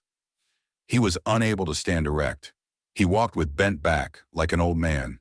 "What useful work can he do, handicapped as he is?" his friends asked. But he did not lose courage. He continued to smile and make cheer for others. Finally, he secured work in the office of the supervisor of a national forest, and he made good. Most of his activities were at the desk. When he sat there, his back was normal. According to the idea of many, it would have been enough for the crippled man to look out for himself. What could he do for others? But he had not been trained in such a school. The cheerfulness that enabled him to be useful made it impossible for him to see another in need and not plan to do something for him. The man who needed him was at hand, a cripple whose feet were clumsy, misshapen. No one else thought that anything could be done for him but to speak dolefully and to assure him that he was fortunate in having parents and brothers who would look out for him. But the man in the forestry service urged the cripple to apply for a summer appointment on the rocky, windy summit of a mountain 9,000 feet high. There it would be his duty to keep a vigilant eye on the forest stretching far away below his lofty eyrie and to report the start of a forest fire. At first he laughed at the idea. Had he not been told that he could never hope to do anything useful? Yet as he listened to his friend, his eyes began to sparkle. Finally, he dared to agree to make application for the position. During the winter months, the forester spent many evenings with his friend, coaching him in some of the lore of the forest, giving him books to read, and showing him what his specific duties would be and how to perform them. In the spring, the situation was secured, and when the season of forest fires came, the young man bravely climbed the steep trail over the snow to his lonely cabin. An able-bodied man is able to make the climb from the end of the wagon road in much less than an hour. The cripple required more than 5 hours to reach the top. Then he took up his residence there, cooking his own food, making his observations from morning until night, receiving his mother and his brothers when from time to time they came to see how he was getting on and to help him in some of the rougher tasks about the cabin. They thought they would need to speak words of cheer to a lonely, discouraged man, but they soon learned their error. Not only did he have cheer enough for himself, but he was able to send his visitors away happier than when they came because of their contact with the man for whom life had been made over by the acts of a thoughtful friend. A friend whose own courage had been increased by his efforts to encourage a friend. To conquering happiness. In a volume of short stories published some years ago, there is included the vivid narrative of two humble citizens of an Irish village, a husband and wife upon whom hard times have come. The husband is too feeble to make his living, as of old at his trade, as a road mender. Their only hope is a son in America, and not a word comes from him, so they are compelled to go to the poorhouse.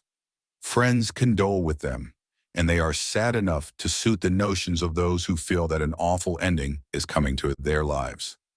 One of the saddest of their friends is their physician who dreads going to see the unhappy old people in their new home. At last, however, he drives to the entrance to the poor farm. There he has his first surprise. Instead of seeing the disreputable place he had been accustomed to, he notices that the gate is on its hinges, the weeds by the side of the driveway are no longer in evidence, and an attempt has been made to give the house itself a more presentable appearance. About the doors are no discontented-looking old people, quarreling with one another, and when the wife of the poor farm-keeper answers his knock at the door, the doctor hardly recognizes her. Instead of a discouraged-looking slattern, she is actually neat and cheerful-looking. "You wonder what has happened here, don't you?" the woman remarks. "It's all because of those blessed old folks you were asking for. They were disheartened, just at first, but soon they began to do helpful things for the rest of the folks. That cheered us all up, and it's made a different place of the farm." The doctor's errand that day is to take word to the couple that their son from America wishes them to spend the remainder of their days with him. He has expected them to be overjoyed by the news. But, after talking together of the invitation, they assure him that their place is where they are. We be road mending here, making ways smoother for the folks that have rough traveling, is the explanation. We think we ought to bide at the farm.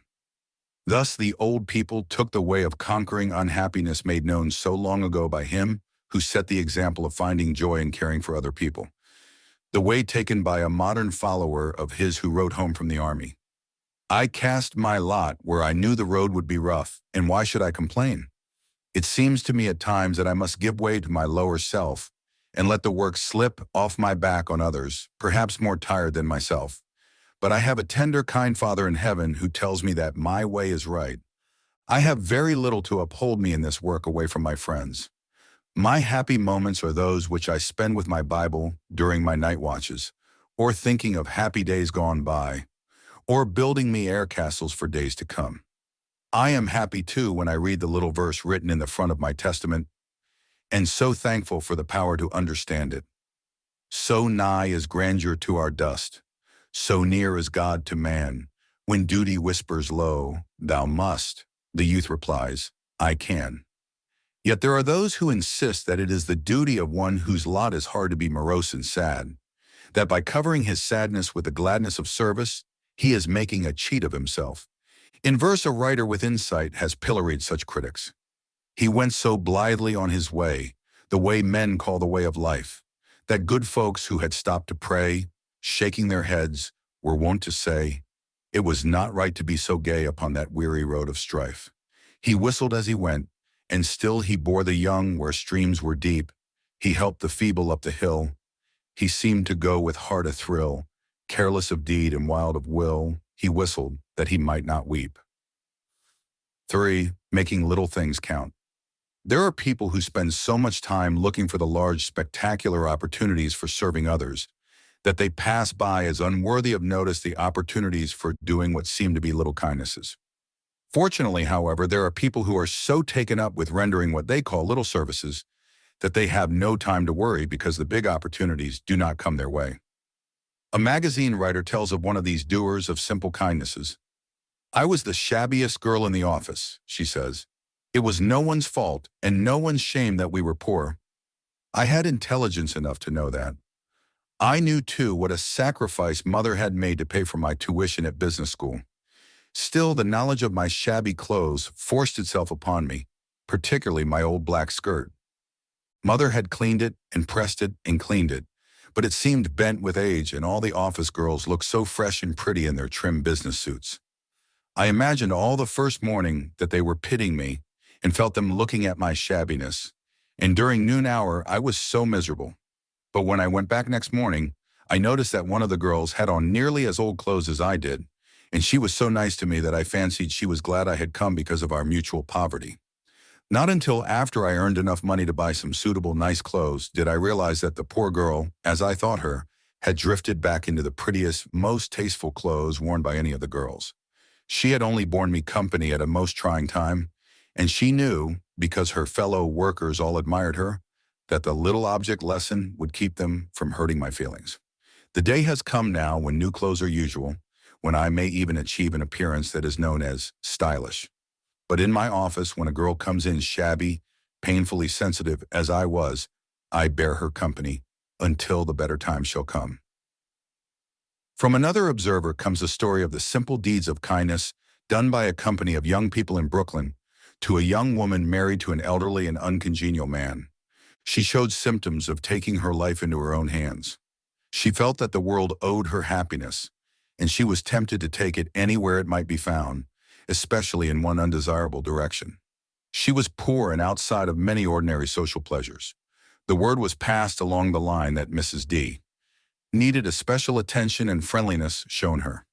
Immediately one girl, whose notice was in itself a compliment, invited her to attend a concert with her. 2 more volunteered to see her home from Sunday school and call for her as well. Books were loaned her, calls made, and in brief a rope of warm, sturdy hands steadying her over the hard place in the road, until she found herself and settled down to the duty she was on the point of leaving forever. The widespread hunger for such little kindnesses was shown one day when a New York man accosted in Central Park a poor foreigner who could speak little English. Noting that the man looked dejected, he offered him his hand. Then he asked the man if he was in need. "No, I don't need money," was the reply. "I was just hungry for a handshake." Blessings on those who are not too busy to think of the poor who are hungry for the little services they can render. If they could know the ultimate effect of some of their deeds, these would not always seem insignificant. The man who is always on the lookout for little chances for service is more apt to perform services that are of great importance than the man who spends his time dreaming of big things he will do someday. Did he go too far? When an urgent call went out from Washington for physicians to go to France for hospital work among the men of the American Expeditionary Force, a specialist in a city of the Middle West decided to respond. Of course, some of his friends told him he was foolish.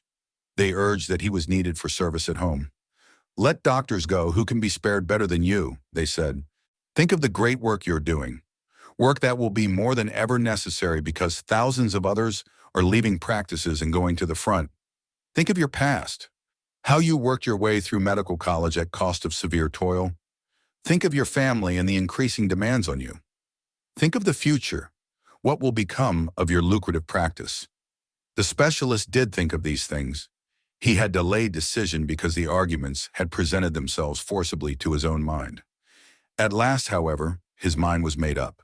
He would go to France.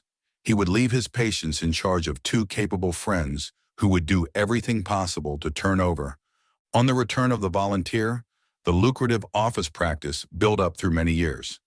He spent 6 months in camp with the members of the hospital unit of which he was given charge.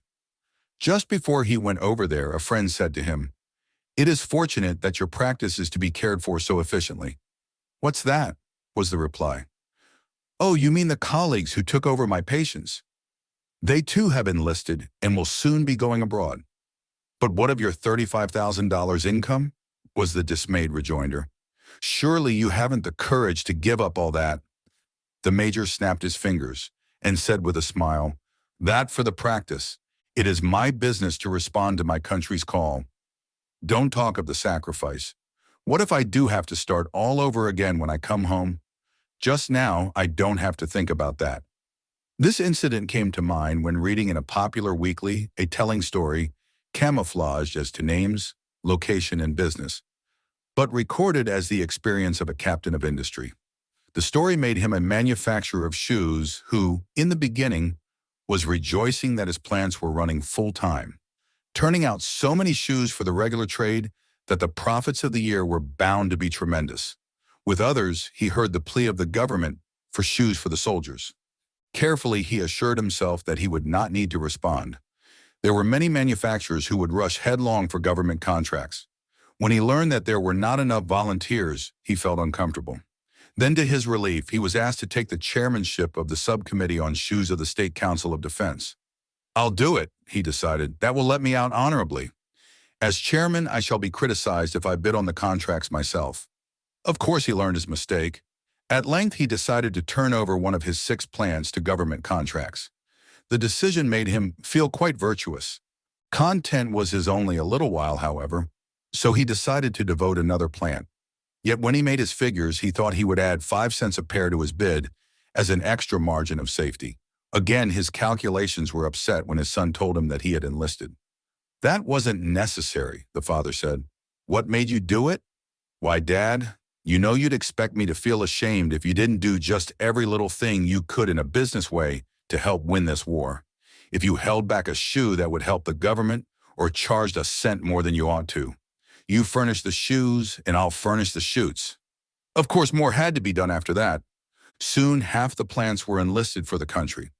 Surely nothing more could be asked than that he should go 50-50, half for the country and half for himself. The remainder of the story can be imagined. In one form, it was lived out in the experience of millions. "Why don't you have done with that halfway patriotism?" came a voice that he could not silence. The battle between patriotism and private profits was decided gloriously, in the only possible manner. Away with 50%. Patriotism, every one of the plants was put on government orders. Naturally, there were those who asked, was such a sacrifice necessary? But the reply was convincing. That is the question that has been asked of Christians ever since the day when Christ said to Peter and Andrew, "Follow me." Our hearts are stirred by the simple record of what followed. Straightway they left their nets, their livelihood, their associates, their families, their position in the world, everything, and followed him. The question was put to Prince Galitzin when he renounced title and fortune and went to the mountains of Pennsylvania to make a home for some of his oppressed Russian countrymen. The words were hurled at the son of a wealthy English brewer, because he decided that if he would obey Christ fully, he must renounce the source of his wealth as well as the money that had been made in an unrighteous business. The inquiry was heard many times by Matthias W. Baldwin, the builder of Old Ironsides and founder of the Baldwin Locomotive Works, when he gave up the making of jewelry because he thought that, as a Christian man, he ought to make his talents count for something more worthwhile, and later on when he insisted on borrowing from the banks in time of financial panic to pay his pledges to Christian work. You, like Caleb of old, are trying to follow God wholly. Was the sacrifice necessary? Beware of the question, for it is a temptation to slack service, though often spoken by one who would show himself a friend. Necessary? Of course. Isn't it involved in courageous following of Christ? In chapter 6.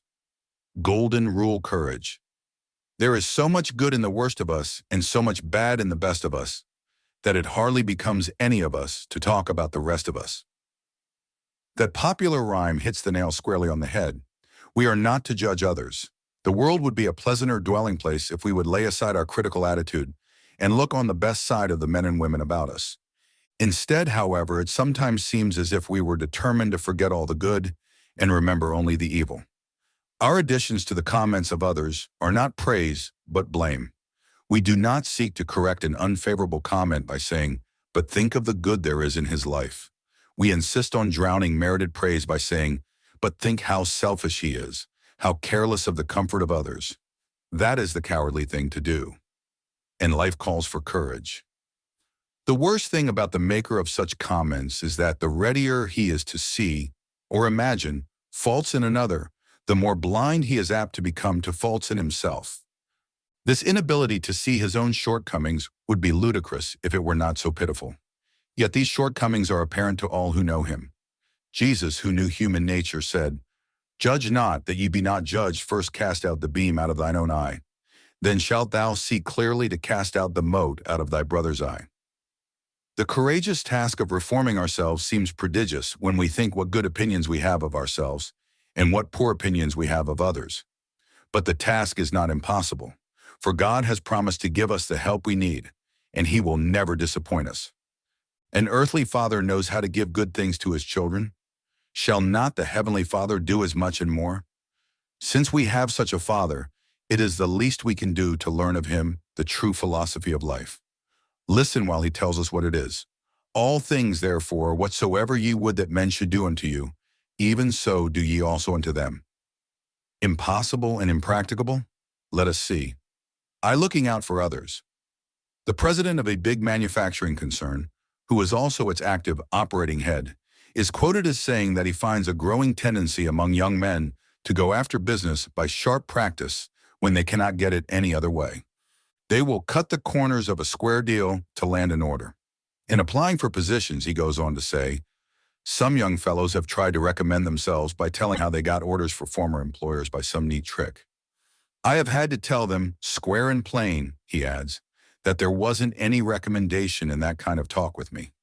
I have made up my mind that I am going to write out some plain talks on righteousness and post them up around the offices and shops where everybody will have a chance to read them. I have explained my plan about these bulletins to a number of other manufacturers, and I think several of them are going to do the same thing. Besides the moral reasons for the policy, it's the only policy to build up a sound business on. Take even the men who would be willing to make profit for themselves by shady deals, and they all want to buy goods for themselves of a firm that they can depend on. I think our history this past year has proved the wisdom of it. Business has been rolling in from points that we never had an idea of getting anything from. The golden rule works. Nathan Strauss was once asked what contributed most to his remarkable success. I always looked out for the man at the other end of the bargain, he said. In 1901, the state of Wisconsin struck a beautiful bronze medal in honor of Professor Stephen Moulton Babcock, the inventor of the milk test machine. Professor Babcock, so one admirer says, knew its value to farmer and dairymen. He also knew its possibilities of fortune for himself. This invention has increased the wealth of nations by many millions of dollars and made continual new developments possible in butter and cheese making. All this Professor Babcock knew it would do when he announced his discovery in a little bulletin to the farmers of Wisconsin. But at the bottom of that bulletin, he added the brief and unselfish sentence, "This test is not patented."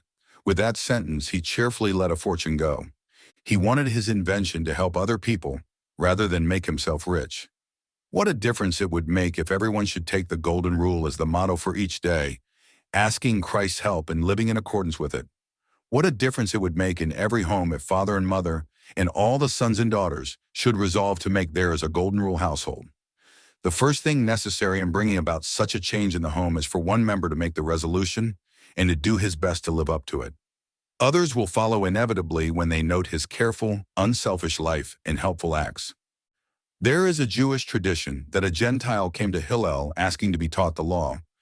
In a few words, while he stood on one foot, the answer was given, "Whatsoever thou wouldst that men should not do to thee, that do not thou to them."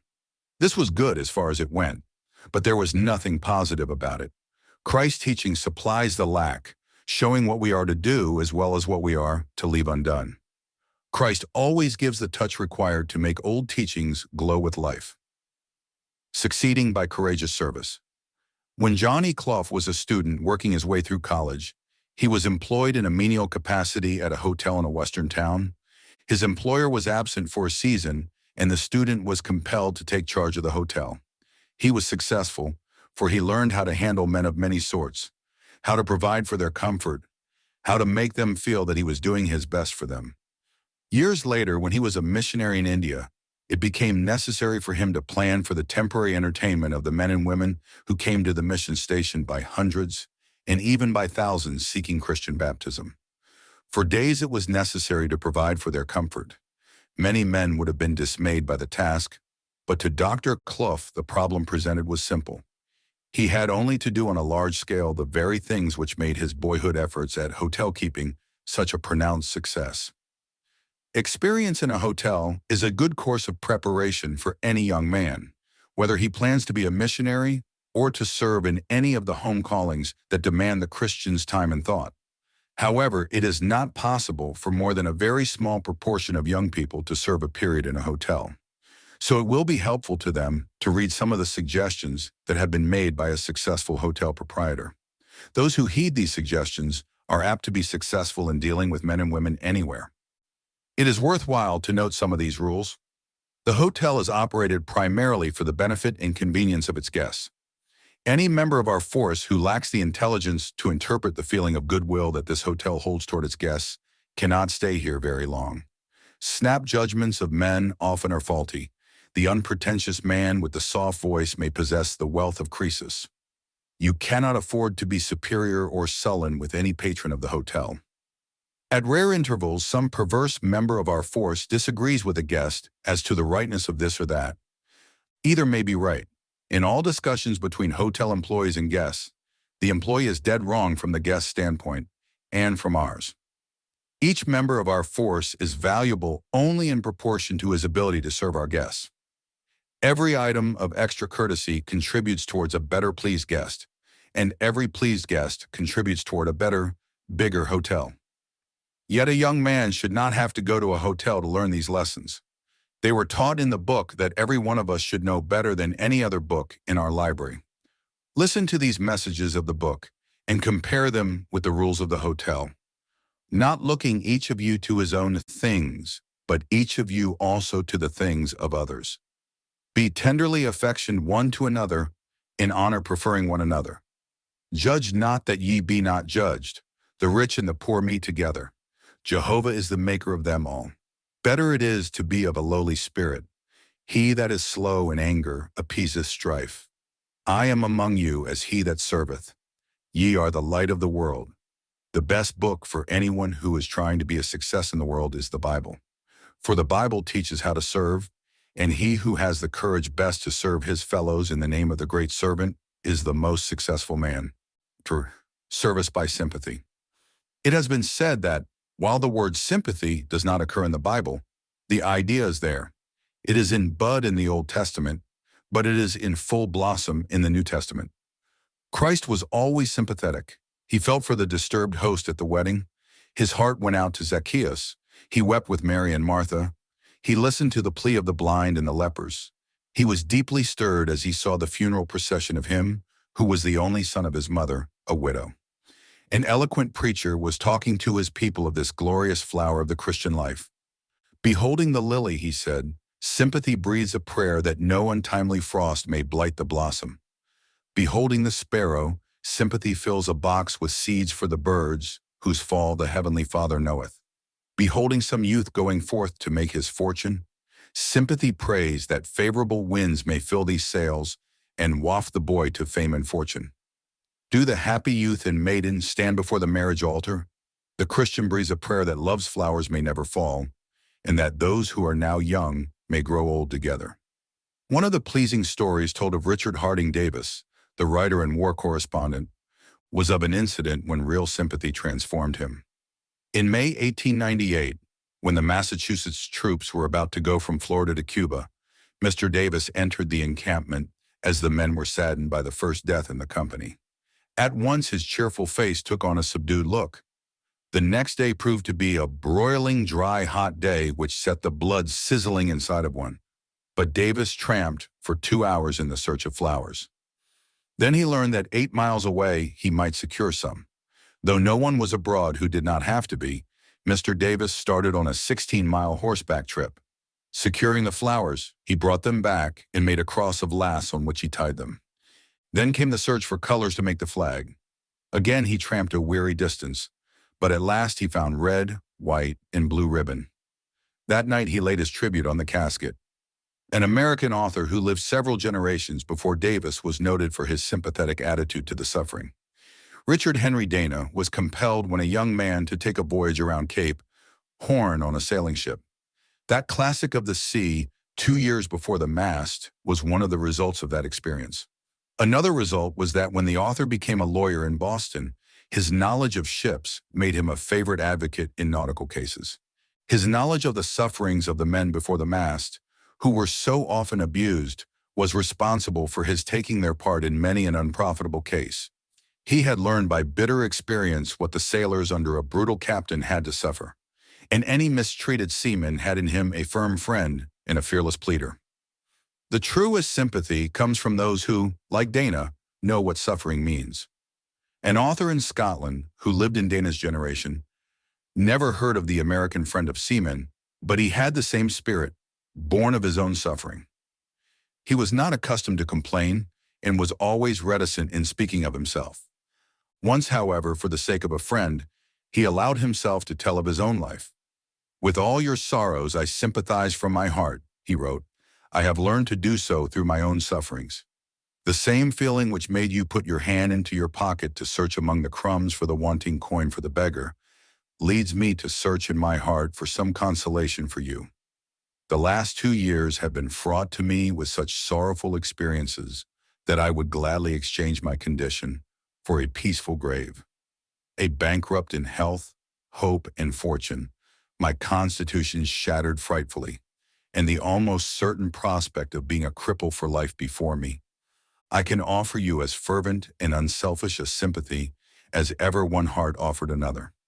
I have lain awake, alone, and in darkness, suffering severe agony for hours, often thinking that the slightest aggravation must make my condition unbearable, and finding my only consolation in murmuring to myself the words, patience, courage, and submission. That surely is a part of what Robert Louis Stevenson meant when, as one element in his statement of the ideal for the perfect life, he named to be kind. True kindness is impossible without sympathy. So long as there is so much real sympathy in the world, there can be no place for the maunderings of a pessimist. Every sight of a man, a woman, or a child whose life is beautified by the outgoing of sympathy is an effective message of courage, of cheer, of hope, in doing business for others. A Boston boy, Samuel Billings Capon, wanted to become a minister, yet it did not seem possible to secure the special training which was essential. Instead of being discouraged, he determined to go into business. But he resolved that he would be a businessman of God. From the first, he carried his Christian principles with him into the carpet business. His faithful work as office boy was a part of his testimony for Christ, and when, within 5 years, he became a member of the firm, he was known as one of the solid Christian men of the city. Always his duty to Christ came first. In the words of his biographer, there was not a moment when he would not have left the firm with which he was associated had the business demanded any compromise with the best things of character. Once he spoke to young men of these few things essential to vital living. The first is fidelity, that kind of conscientiousness which performs the smallest details well. The second condition is earnestness. There is no chance for the idle or indifferent. The third condition is integrity, not that lower form which refuses to tell a downright falsehood, but that higher form of conscientiousness which will not swerve a hair's breadth from the strictest truth, no matter what the temptation. The courage to lose a sale rather than to do that which is mean or questionable. The fourth condition I would name is purity of heart and life. I do not believe it is possible for any man to be true and pure and faithful in every respect without help from above. We need the personal help of a personal God. 13 years after beginning his service as apprentice, Mr. Capon's health failed. For many months his life was in danger. God used the sickness to draw the young man nearer to himself. Compelled to remain for months in absolute idleness, unable to talk to his friends except to a limited extent, he made the solemn resolve with his God that if his health was restored, he would never shirk any work nor complain of any task that might be presented to him. For a generation, he was not only a leader in business, but he was as conspicuous in his service of the state as in his services in the church. Why did he succeed? He was not a genius. His health was poor. He was not mentally brilliant. In these respects, he was just an average man. But in other respects, he was above the average. He had the courage to give himself in service of his fellows. He believed that conscious fellowship with God is the foundation of every strong life. A life like that influenced for good everyone about him. Many men were drawn by him into the paths of righteousness. Others were held back by him from ways of evil. Once he presided over a public meeting which corrupt politicians had planned to capture for their own purpose. But they made no attempt to carry out their plans. How could we succeed with that man watching us? They asked their friends. It is good to be a minister of the gospel. But for every minister, the world needs hundreds of men who are possessed of Samuel B. Capon's courageous eagerness to live for God in the midst of business cares, for praying and helping. A businessman entered the office of a friend just as the friend was hanging up the receiver of the telephone. There were tears in the eyes of the man at the desk as he turned from the instrument to take the hand of his visitor. "I'm afraid you have had bad news," the visitor said, deciding that it was not a propitious time to talk of the matter on which he had come. "No bad news, the best of news," was the reply. "Now see if you don't agree with me. This morning my wife, who is always thinking of other people, remarked that it was too bad my pastor's wife could not have a vacation this summer. She shows the need of it because of a severe strain that had been on her. Yet we knew that she could not look forward to a vacation. Let's pray about it," my wife suggested. Just before we knelt at the family altar. We prayed then. We've been praying since, and the answer has come quickly. My wife was on the telephone just now. She told me that the postman had brought a letter from a California friend of whom we had all but lost sight. 15 years ago, we lent him a sum of money which we never expected to see again. Yet the letter contained a check for the amount of the loan. "What shall we do with the money?" my wife asked. "I wonder if you are not thinking the same thing I am," I said to her. "Yes, isn't it the answer to our prayer?" she replied. "I'm going to take it to our pastor's wife right now." The businessman was thoughtful as he passed from his friend's office. Just a few hours before, he had been told by an acquaintance of his longing, when on a long trip, to have such a glimpse of the life of one of the many passengers near him that he would be able to help that passenger before the end of the journey. The wish was a prayer. Not long after the making of the prayer, he noted a man who was so restless that he could not sit still. Every moment or two, he looked at his watch, then studied his timetable. Evidently, he was disturbed because the train was late. "I hope you are not to lose a connection in Chicago," the observing traveler said to him. "Yes, I'll miss it. And my baby is dying 5 hours from Chicago," was the response given with a sob. The time was short, but there was opportunity for the interchange of a few words, then for a conference with the conductor, who wired asking that the connecting train at another station and on another road be held for 10 minutes. A week later came a note from the happy father. His babe was rapidly recovering. "And I'll never forget the words you spoke to me in my agony," he wrote. "God is more real to me since our talk as we went into Chicago. You put heart into me." 6. Giving that counts. An old fable tells of a good man to whom the Lord said he would give whatever he most desired. Besought by friends to ask great things, he refused. Finally, he asked that he might be able to do a great deal of good without ever knowing it. And so it came about that every time the good man's shadow fell behind him or at either side, so that he could not see it, it had the power to cure disease, soothe pain, and comfort sorrow. When he walked along, his shadow, thrown on the ground on either side or behind him, made arid paths green, caused withered plants to bloom, gave clear water to dried up brooks, fresh color to pale little children, and joy to unhappy mothers. But he simply went about his daily life, diffusing virtue as the star diffuses light in the flower perfume, without ever being aware of it. And the people, respecting his humility, followed him silently, never speaking to him about his miracles.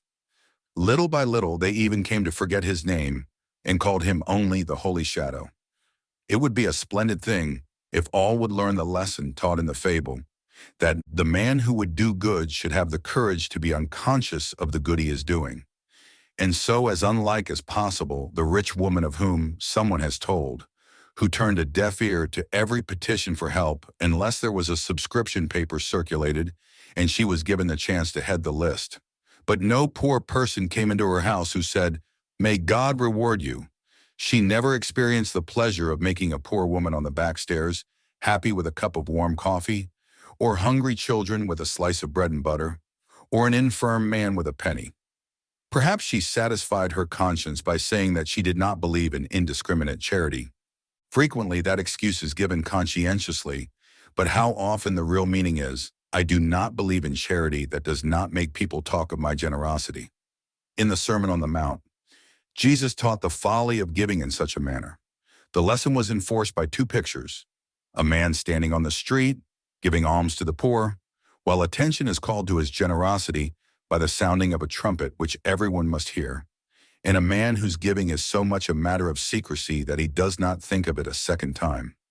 There is no rolling of it over as a sweetmeat under his tongue, as if to say, "What a generous man I am." Nor is there any motive in the giving but pure desire to glorify God. All this is properly included in the interpretation of, "Let not thy left hand know what thy right hand doeth," 7 Expensive Economy. A magazine editor offered a prize for the best account by a reader of the adjustment of income and expenditure made necessary by the vaulting prices of recent years. The prize was awarded to one whose revised budget showed the revision downward of many items, and the elimination of 2 or 3 other items. The comparison of the budgets was interesting and helpful. Most readers would be apt to approve heartily all but one of the changes and eliminations. This was the exception. The earlier budget allowed $5 per month for church and charity, while the revised budget made no mention of the claims of others. No provision for the privilege of giving. If you had been a judge in that contest, would you have felt like giving the prize to a paper that suggested such an omission? Suppose you had the task of cutting your budget. Would you feel like revising downward the provision for giving? What do you think of the statement of a famous businessman who, having insisted in time of financial reverses on making gifts as usual, said to objecting friends, "Economy should not begin at the house of God"? Why not let economy begin there? What answer would have been given to such a query by the poor tenement dweller in New York City, who, though compelled to earn the support of her family by scrubbing floors in a great office building, set aside $1.50 per week for the care of 4 orphans in India, who but for her gifts would have starved? What answer would have been made by the Polish Jew long resident in America, who directed in his will that regular gifts be made at Christmas and Easter to the Christians, as well as to the Jews of his hometown in Europe. That bequest was made in memory of days and nights of terror when, as a boy, he hid in the house from the fiendish persecutions of so-called Christians who thought Easter and Christmas favorable times for the intimidation of the Jews. What would he have said to the idea of economy that forgets the needs of others and makes no provision for satisfying the hungry to help the suffering? What would have been the comment of him who told the parable of the rich man who built great barns to hold the surplus product of his lands, thinking that there was nothing better in life than to eat, drink, and be merry? Who compared the gifts of the rich man and the poor widow? Who commended the love of the woman who poured out the costly ointment upon his head? Who promises glorious recognition to those who give in his name to any who are in need? A successful manufacturer whose eyes have been opened to the folly of attempting to save by cutting off gifts has written a series of essays on the businessman and his overflow, his purpose being to show that happiness is dependent on helpfulness. Who is the most successful businessman, he asks? The man who has the largest bank account? Not necessarily. The most successful businessman is he who renders the greatest service to mankind and whose life is most useful. Two paths are open to us. We can give and we can give more, or we can economize in giving until we give nothing, which is the path of courage. Chapter 7. Courage through companionship. The world is full of lonely people, people who keep to themselves, turning away from every approach of others, from all invitations to come out of retirement. They persist in living alone, thinking their own thoughts, pleasing only themselves. I can have no place in my life for friendship, one of these unfortunates says. I can't be expected to devote myself to my family. It is all I can do to make a living, is the complaint of another. I live in the present, says a third. The past has no interest for me, and the future holds nothing but worries. Live more out of doors, you say, is the word of a fourth. Why should I bother about nature when nature does nothing but thwart me? Make God my friend, a fifth asks in surprise. Talk to me in rational terms. God doesn't bother about me. Why should I bother about him? Is it any wonder that the lives of so many everywhere are empty? It does not occur to them that by their determination to isolate themselves, they cut themselves off from the surest road to courage, both received and given, the road of companionship with the people and things most worthwhile. I companionship with friends. There are those who say that friendship is a lost art, that modern life is too busy for friendship. Why don't you pause long enough to call on B? A father asked his son. You used to be such good friends. Oh, I haven't time for that now, was the careless reply. If I am to get ahead, I feel I must devote myself only to those things that can be a decided help to my advancement. The mistake made by that son is emphasized by the advice of a keen old man, spoken to a business associate. If I were asked to give advice to a group of young men who wanted to get ahead in business, I would simply say, make friends. As I sat before the fire the other night, I let my mind run back, and it was with surprise that I learned that many of the things which in my youth I credited to my ability as a businessman came to me because I had made influential friends who did things for me because they liked me. The man who is right has the right kind of friends, and the man who is wrong has the kind of friends who are attracted by his wrongness. A man gets what he is. Possibly some will think that advice faulty in expression, for it seems at first glance to put friendship on a coldly calculating basis, as if it urged the maker of friends to say before consenting to try for a man's friendship, is there anything I can get out of such a friendship for myself? Of course, it is unthinkable that anyone should estimate friendship in that way. Friendship that calculates is unworthy. The name and the calculator ought to be doomed to the loneliest kind of life. But evidently what the advisor had in mind is the spirit that makes friends because it is worthwhile to have friends for friendship's sake that never counts on advancement through the efforts of others. Such a spirit is bound to be surprised someday by the realization that for his success he owed much to the friends whom he made without a thought of self. One beginner in business decided that he must find his friendships in serving others. There were those who told him he was making a mistake, but he went calmly on. devoting hours each week to service with an associate in a boys' club. Nothing seemed to come of this but satisfaction to himself and joy to a group whose homes were cheerless. Yet there was something more, the pleasure of friendship with his associate. One day he was surprised by an invitation to call on the head of a large manufacturing concern. "You don't know me," the man said, "but I know you, for you have been teaching with my son down at the boys' club.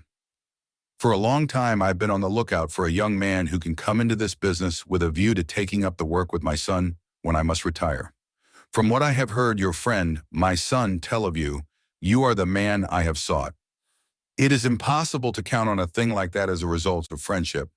And the man who is worthy of such a friendship never thinks of reckoning on anything but giving to his friend the best that is in him as he enjoys the comfort of association with him."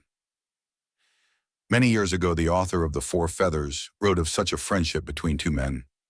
It was a helpful instrument which would not wear out, put into their hands for a hard lifelong use, but it was not and never had been spoken of between them.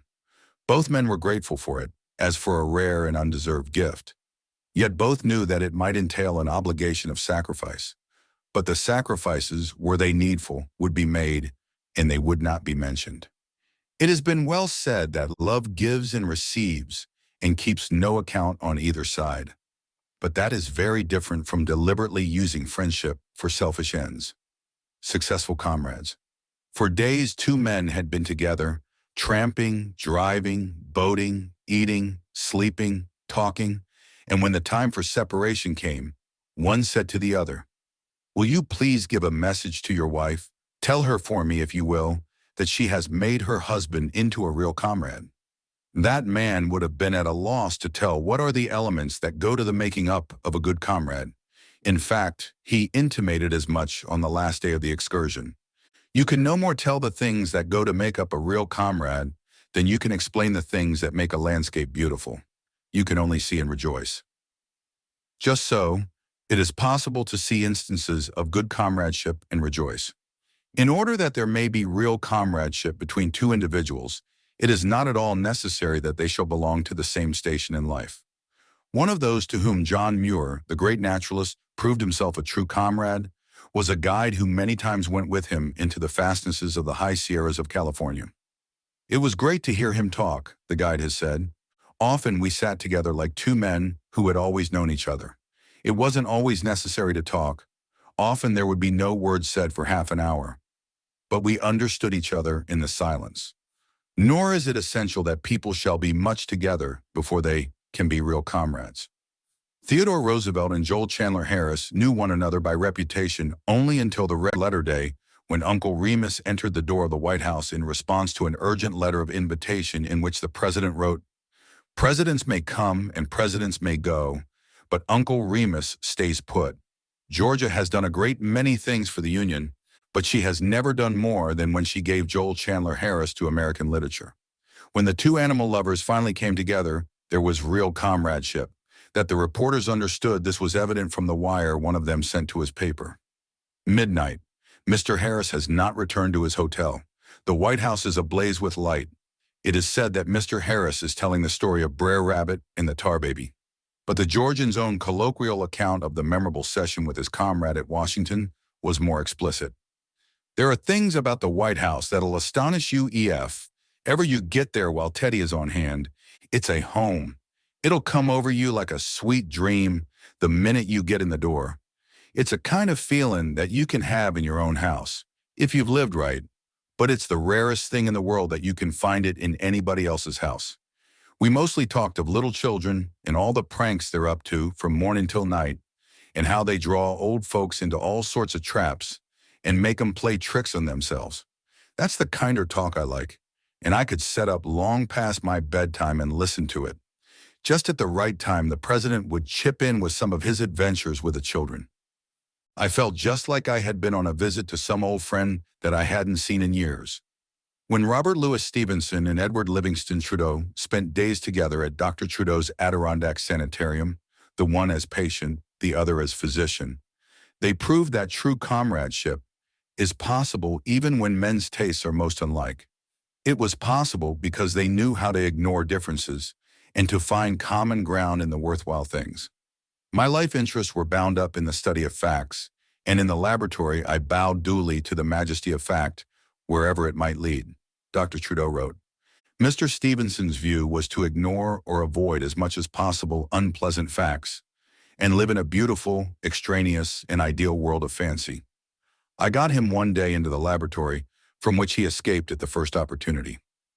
On the other hand, I knew well I could not discuss intelligently with him the things he lived among and the masterly work he produced, because I was incompetent to appreciate to the full the wonderful situations his brilliant mind evolved and the high literary merit of the work in which he described the flights of his great genius. Yet these two men were great companions, for in spite of differences as to details, their hopes and ambitions and ideals all pointed to the best things in life.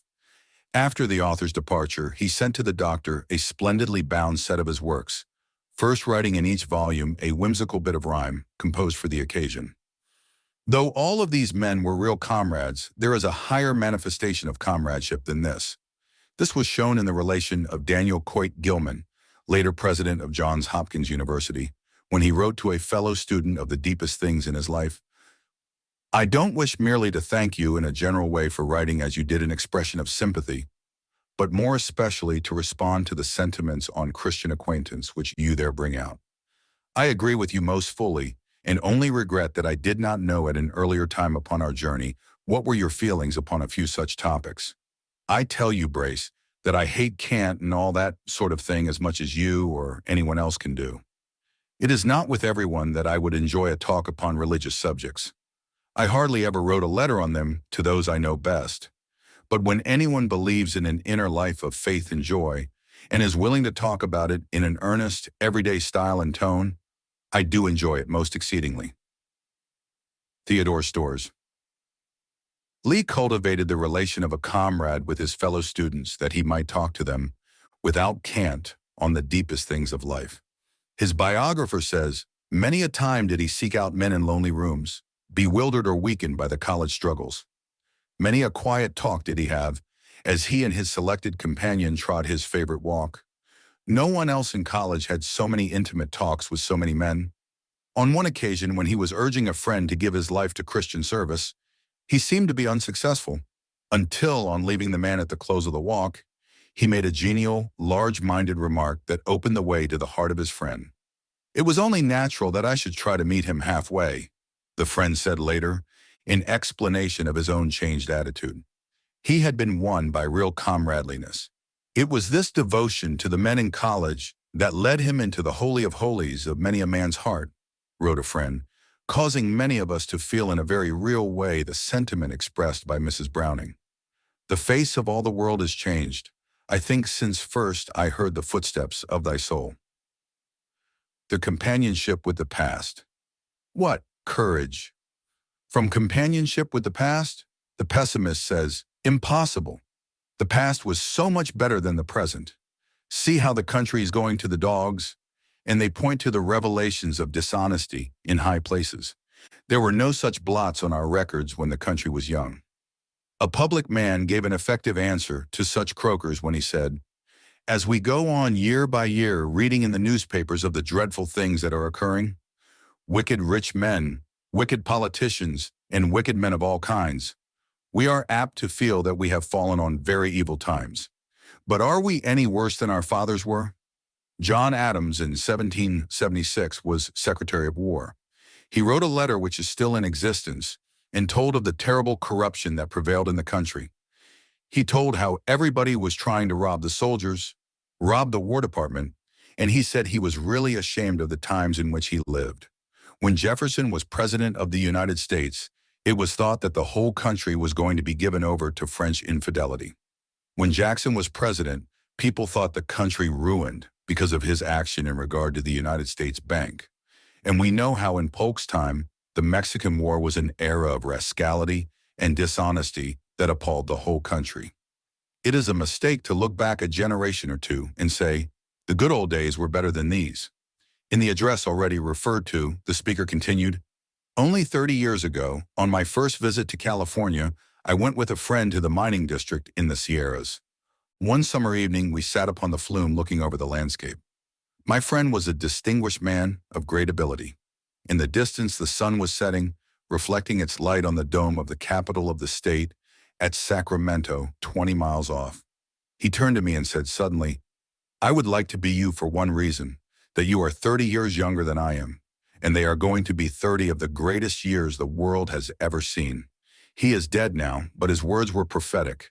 He and I used to talk about how we could send power down into the mines. An engine would fill the mine with smoke and gases, and yet we must have power to run the drills, etc., using compressed air. How easy today just to drop a wire down and send the power of electricity. At that time, there was but a single railroad running across the continent, which took a single sleeping car each day. Look at the difference now, with 6 great trunk lines sending out more than a dozen trains, and more than 100 sleeping cars each day. Students of American history know something of the fears of early adherents of the United States government, lest the republic prove a failure, and of the threats of doubters and disaffected citizens to do their best to replace the republic by a monarchy. But comparatively few realize how great were the fears and how brazenly the prophecies were spoken. An examination of the complete honors of Thomas Jefferson, the collection of private memoranda made by the patriot when he was successively Secretary of State, Vice President, and President, discloses the fact that some of the gravest of these fears were held by those high in authority, and that the prophecies of evil came from men who were leaders in the nation. Cert. On April 6, 1792, President Washington, in conversation with Jefferson, expressed his fear that there would, ere long, be a separation of the Union, that the public mind seemed dissatisfied and tending to this.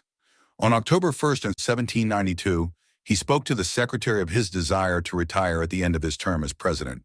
Still, however, if his aid was thought necessary to save the cause to which he had devoted his life principally, he would make the sacrifice of a longer continuance. On April 7, 1793, Tobias Lear, in conversation with Jefferson, spoke pessimistically of the affairs of the country. The debt, he was sure, was growing on the country in spite of claims to the contrary.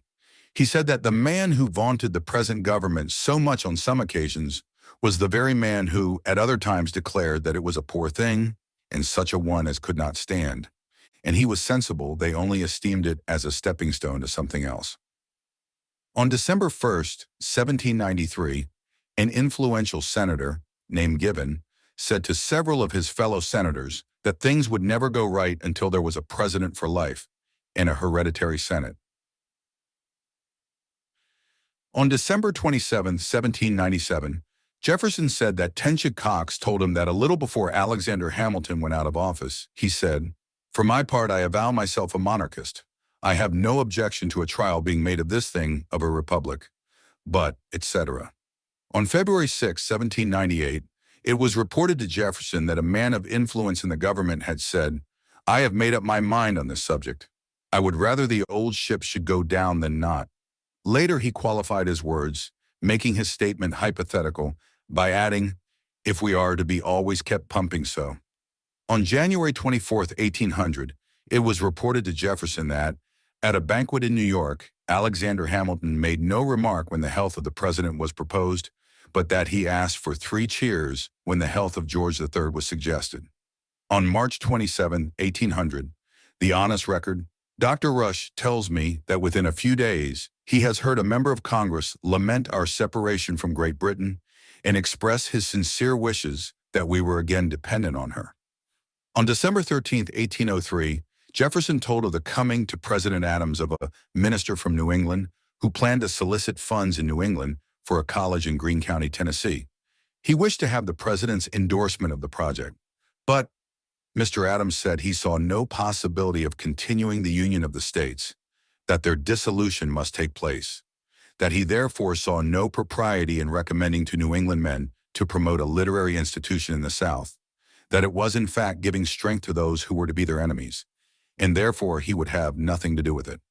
One who reads bits like these from Jefferson's private papers appreciates more fully some of the grave difficulties that confronted the country's early leaders. He rejoices more than ever before that the United States emerged so triumphantly from troubled waters until, little more than a century after those days of dire foreboding, it was showing other nations the way to democracy. He takes courage in days of present doubt and uncertainty, assured that the country which has already weathered so many storms will continue to solve its grave problems and will be more than ever a beacon light to the world. Or companionship with nature. Look at the world is the advice David Grayson gives to those who follow him in his delightful essays on great possessions. Possessions that cannot be measured with a yardstick or entered in the bank book. This is his cure for all the trials and vexations that come in the course of a busy life. For how can a man remain unsettled and morose and distressed when he is gazing at the broad expanse of the sky, studying the beauty of the trees, or listening to the mellow voices of the birds? How can the wanderer in field and forest forget that God is love? Some people think that to drink in the glories of nature, they must go to the mountains or seek some other faraway spot. Mistake. The place to enjoy God's world is just where one is, and the time is that very moment. This was the lesson taught so impressively by Alice Freeman Palmer when she described the little dweller in the tenements who resolved to see something beautiful each day, and who, one day when confined to the house, found her something in watching a rain-soaked sparrow drinking from the gutter on the tin roof. And this was the thought in the mind of Mr. Grayson when he said, "I love a sprig of white cedar, especially the spicy, sweet inside bark, or a pine needle, or the tender, sweet, juicy end of a spike of timothy grass drawn slowly from its sheath, or a twig of the birch that tastes like wintergreen." Hamlin Garland, in A Son of the Middle Border, has told the story of his boyhood on an Iowa farm. He knew how to enjoy the sights to which so many are blind. "I am reliving days when the warm sun, falling on radiant slopes of grass, lit the meadow phlox and tall tiger lilies to flaming torches of color. I think of blackberry thickets and odorous grapevines, and cherry trees, and the delicious nuts which grew in profusion throughout the forest to the north. The forest, which seemed endless and was of enchanted solemnity, served as our wilderness. We explored it at every opportunity. We loved every day for the color it brought, each season for the wealth of its experiences.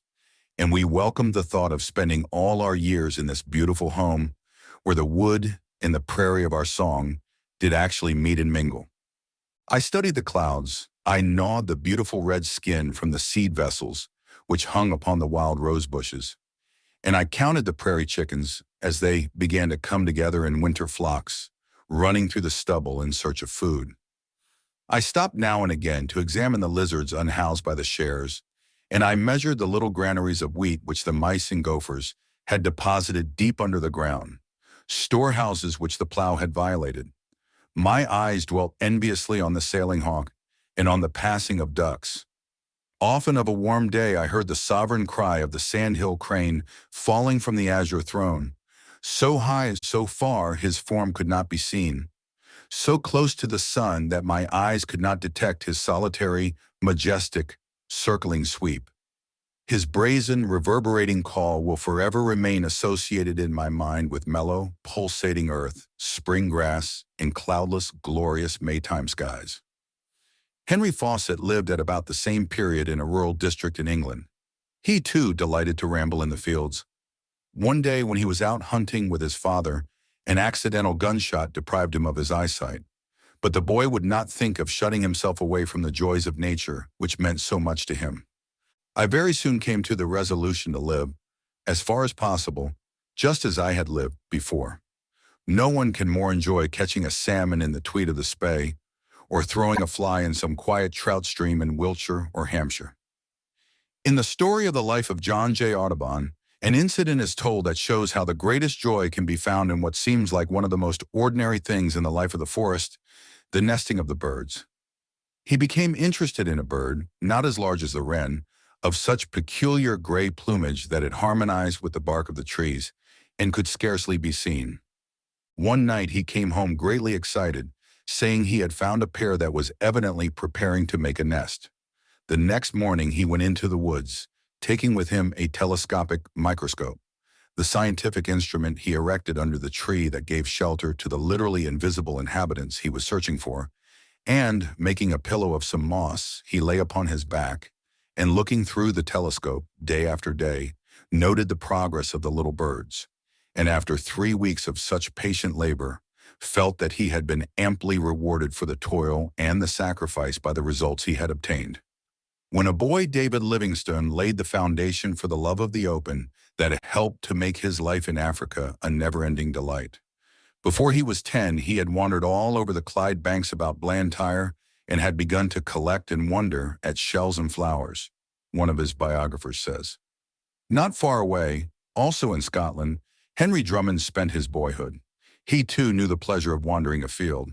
He liked to go to the rock on which stands grim Stirling Castle and look away to the windings of the Crooked Forth, the green Ochil Hills, and, farther away, Ben Lomond, Ben Venue, and Ben Ledi, the guardians of the beautiful Highland Lochs.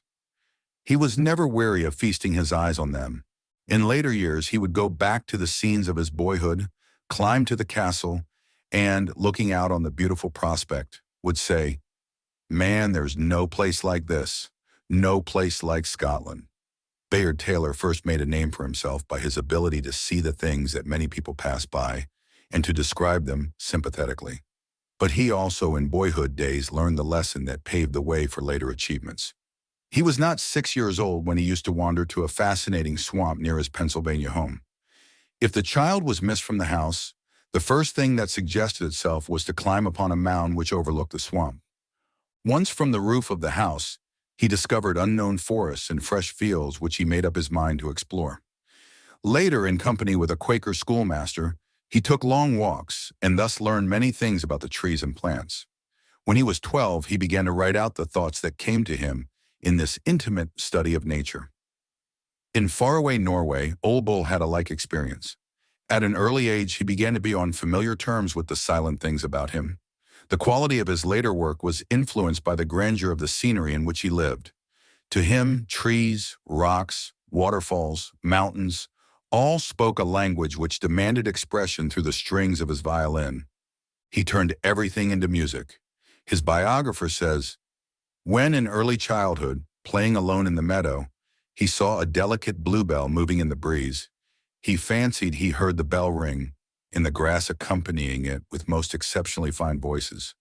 John Muir, who later wrote of the great sequoia of California and the glaciers of Alaska, when a boy of 10 found delight in scenes of which he wrote as follows, "Oh, that glorious Wisconsin wilderness.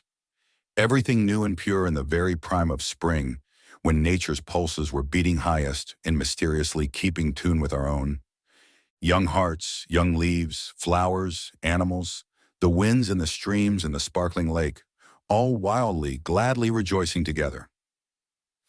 There is something missing in the life of one who cannot enter into the feelings of a boy like Muir or Taylor or Drummond. And when such a boy grows up, the gap in the life will be more conspicuous than ever. Think of the poverty of the stranger to whom a traveler, feeling that he must give expression to his keen delight in the autumn foliage, said, "What wonderful coloring." "Where?" came the reply. "Oh, the trees." "Well, I'm not interested in trees. Talk to me about coal." "I know coal." The companionship with God. Some people insist that it is impractical moonshine to speak of making a companion of God, that folks who talk about such things are dreamers, far removed from touch with the cold reality of daily life. Then how about the nephew of whom Dr. Alexander McCall told at Northfield? He was surely a practical man. For 4 years he had been in the thick of the fighting in France. Yet at the close of one of his letters to his uncle, he said, "I hope when the war is over that I may be able to spend a month somewhere among the hills." I often think that if more people in the world had lived among such hills as we have in Scotland, there would have been no world war. "When I came yesterday afternoon and saw again the glory of these hills," was Dr. McCall's comment, "I found myself sharing very deeply in that feeling of my good nephew, and wishing that more people in the world had known what it is to commune with God in the silences." That fine young Scotchman would have known how to take a college student who, while having a country walk with a friend, was explaining the reason for his belief in God and his trust in Him. As he concluded his message, he pointed to a large tree which they were passing, saying as he did so, "God is as real to me as that tree." He had a right to say such a thing, for he not only believed, but he was conscious that God was with him, his companion wherever he went. This being the case, prayer became for him the simplest and most natural thing in the world. God was by his side. Then why should not he talk to God by ejaculation as well as by more formal utterance? Yet his talks with God never became formal. They were always intimate and confidential, like the approaches of Principal John Cairns, the famous Scotch minister. His biographer tells of a time when he was at the manse of a country minister in whose church he was to preach next day. The minister's wife withdrew to get a cup of tea for the old man, leaving her little boy there. By and by she heard a strange, unaccustomed sound, as it seemed to her under such conditions. And as she listened and looked, she saw that the old man was kneeling with the boy. It had seemed to him the most natural thing in the world to speak to his great friend about his little friend. Dr. Arthur Smith was like that with God, and his son Henry took after him. One January day in 1905, the father reached New York from China and sought his son. They went to a hotel room to bridge the time of absence by a tremendous lot of back conversation, as the son wrote to the mother. But before they had any chance to talk of other matters, the father said, "Come, boy, let's have a prayer." "Wasn't that just like him?" Henry asked his mother. A minister who was spending his vacation in the northern woods was called in to see a dying lumberman. Before leaving, the visitor prayed with the sick man and suggested that he pray for himself. The objection was made that it was useless to pray. God understood a man's trials, and he knew what was wanted before a request was made. The minister asked him if he didn't know what his children needed before they asked him. If he didn't know, they were disappointed or troubled. Yet didn't he wish to have them talk over these things with him? The man thought a moment. Then he said, "Do you think that would be prayer? Just for me to lie here and tell God what he knows already? How it hurts, and all my disappointment, and my anxiety for the future of my children and my wife, and everything, just to tell him?" "I think it would," said the minister. "I think it would be prayer of a very real kind." One who had learned that prayer is not a mere formal exercise, to be dreaded and postponed, has said, "Pray often, in bits, with a persistency of habit that betrays a childlike eagerness and absorption. Rise up to question God as children do their earthly parents, at morning, noon, and night, and between times. Ask him about everything. Be with him more than with all other persons. Acquire the home habit with him. Be a child in his hands. Do not fear lest he be too busy to listen, or too grown up to care or to understand. Just talk to him in broken sentences, half formed with crude wishes, in foolish chatter if need be. Make the Heavenly Father the center of your life, the source and judge of all your satisfactions. Be sure to let him put you to bed, waken you in the morning, wait on you at table, order your day's doings, protect you from harm, soothe your disquiet, supply all your daily needs. Such a prayer is good, not only when one is sick, but when one is well and busy with the affairs of a daily life. A clergyman has told of a visit to London during which he called on a merchant whom he had met in America. At the business house, he was told that he could not see the merchant, as it was steamer day, and orders had been given not to disturb him. But when the card was taken up, the merchant appeared, his face beaming with pleasure. After a moment's greeting, the visitor offered to go away, but the merchant took him into his office and said, "I am very glad you have called. I would not have had you fail. I am very busy, but I always have a moment for my Lord. I have a little place for private prayer. You must come in with me, and we shall have a season of prayer together." Busy, but not too busy for prayer, longing to see his friend, but eager to spend the 10 minutes of the call in prayer with that other friend who made the brief visit worthwhile. In telling this incident, one writer on the subject of prayer has said, "Several, perhaps many merchants in one of our large cities have fitted up for themselves dark, narrow, box-like closets, whither, each by himself, they are wont to retire for a few minutes at times during the pressure of the day's business, for the refreshment of soul, which they find they really need in communion with God." One of these men is reported to have said, "On some days, if I had not that resort, I believe I should go mad, so great is the pressure." Dr. Purves once told an incident of the distinguished scientist, Professor Joseph Henry, as given him by one of Dr. Henry's students. "I well remember the wonderful care with which he arranged all his principal experiments. Then often when the testing moment came, that holy as well as great philosopher would raise his hand in adoring reverence and call upon me to uncover my head and worship in silence. Because, he said, God is here. I am about to ask God a question. To Mary Slessor of Calabar, whom the Africans learned to love devotedly, prayer was as simple and easy as talking to a friend in the room. Her religion was a religion of the heart, her biographer says.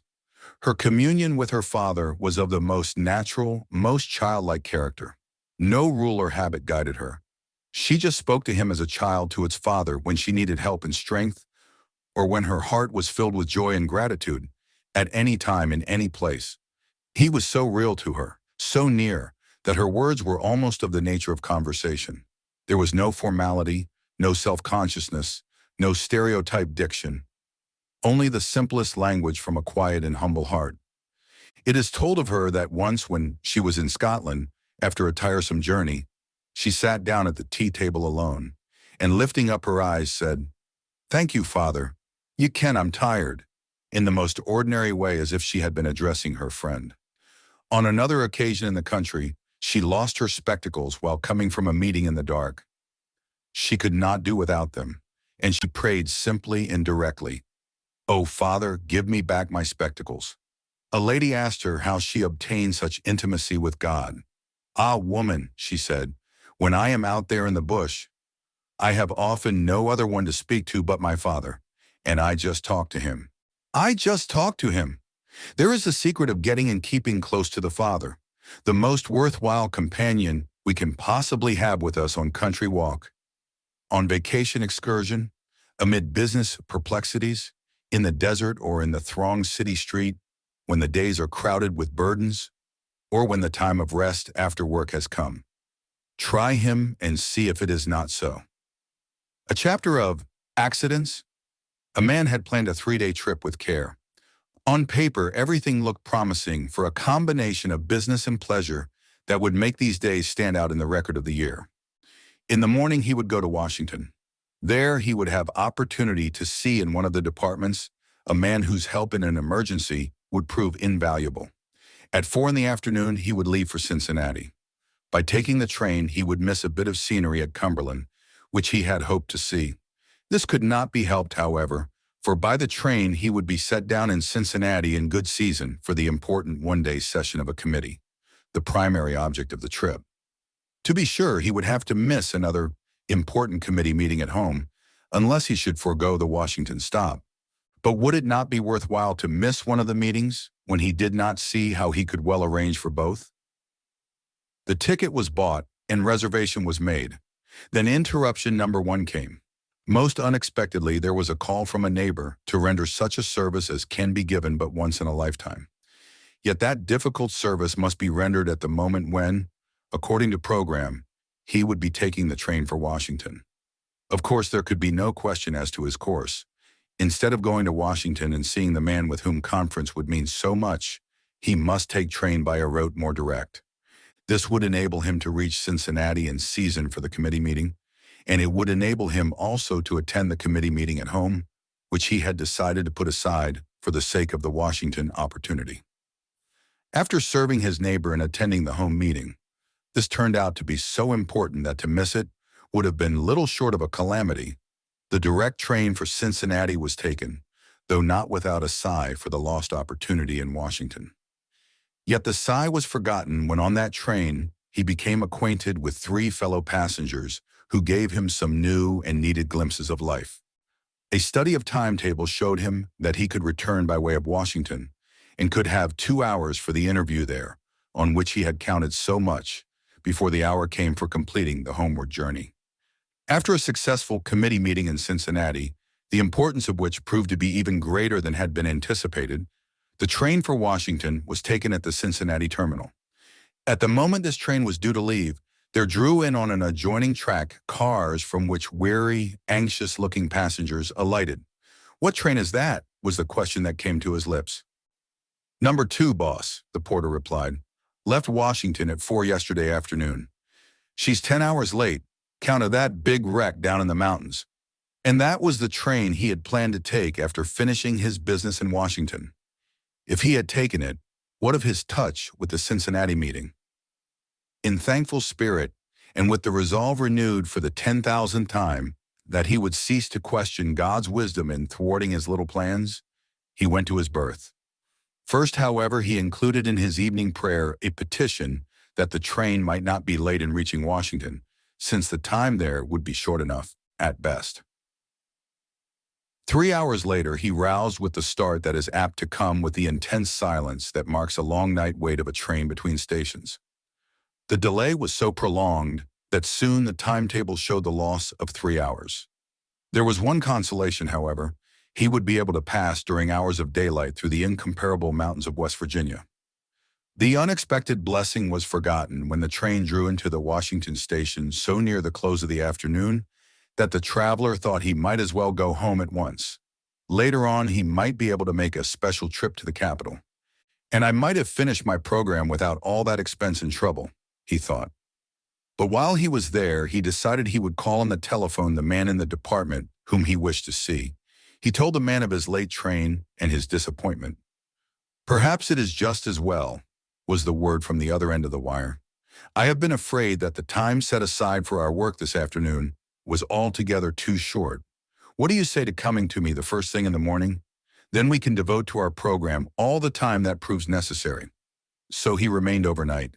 The evening gave him the chance he had sought for a year to spend an evening consulting authorities at the Congressional Library.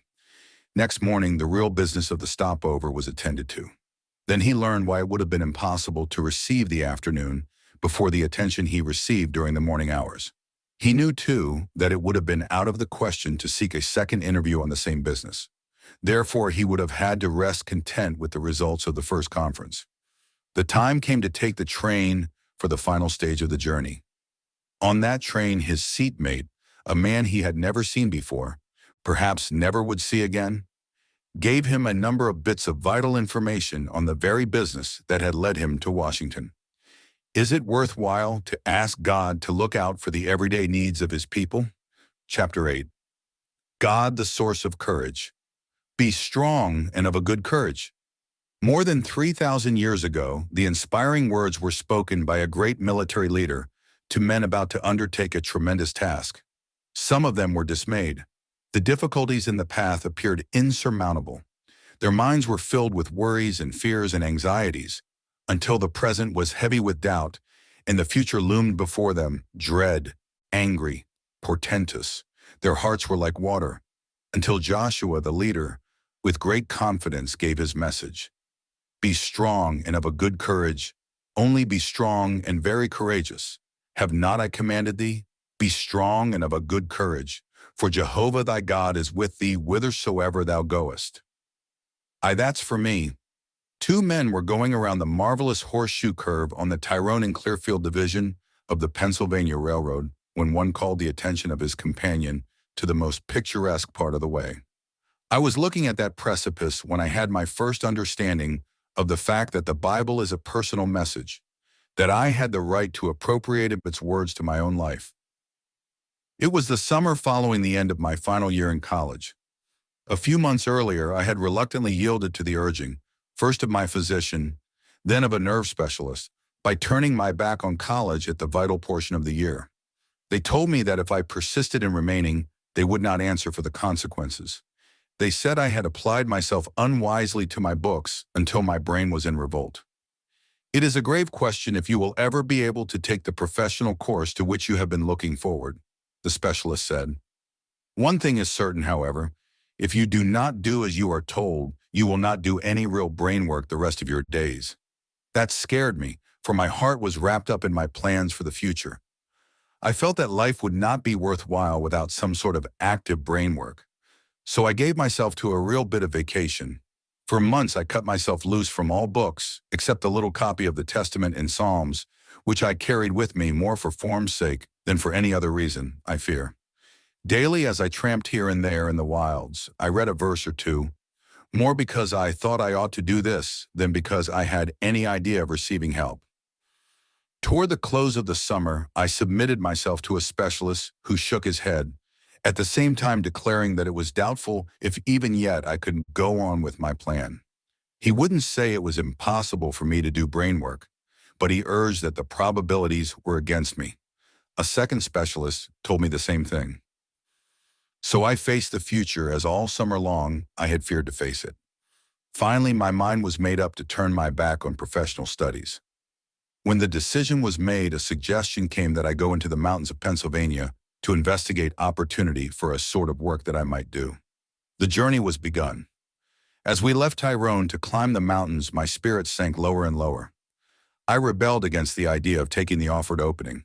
How I longed to enter professional school in 2 weeks, but I dared not do it.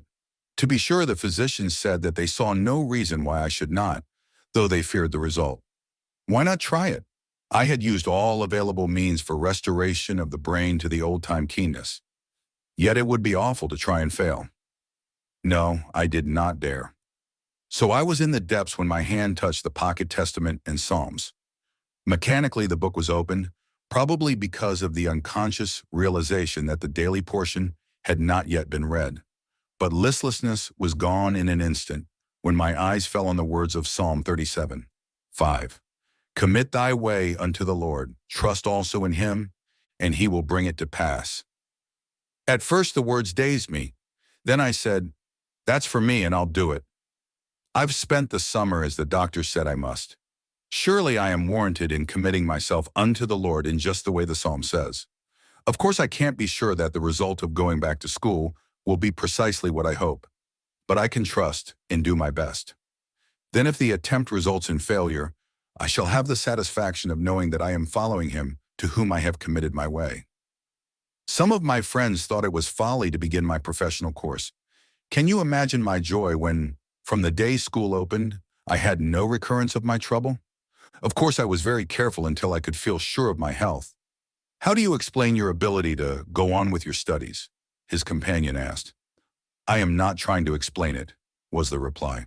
But without question, the assurance that came to me with that text from the psalm, the assurance that God is my God and that I have a right to count on him, made me strong to face things to which I had been unequal only a few months before.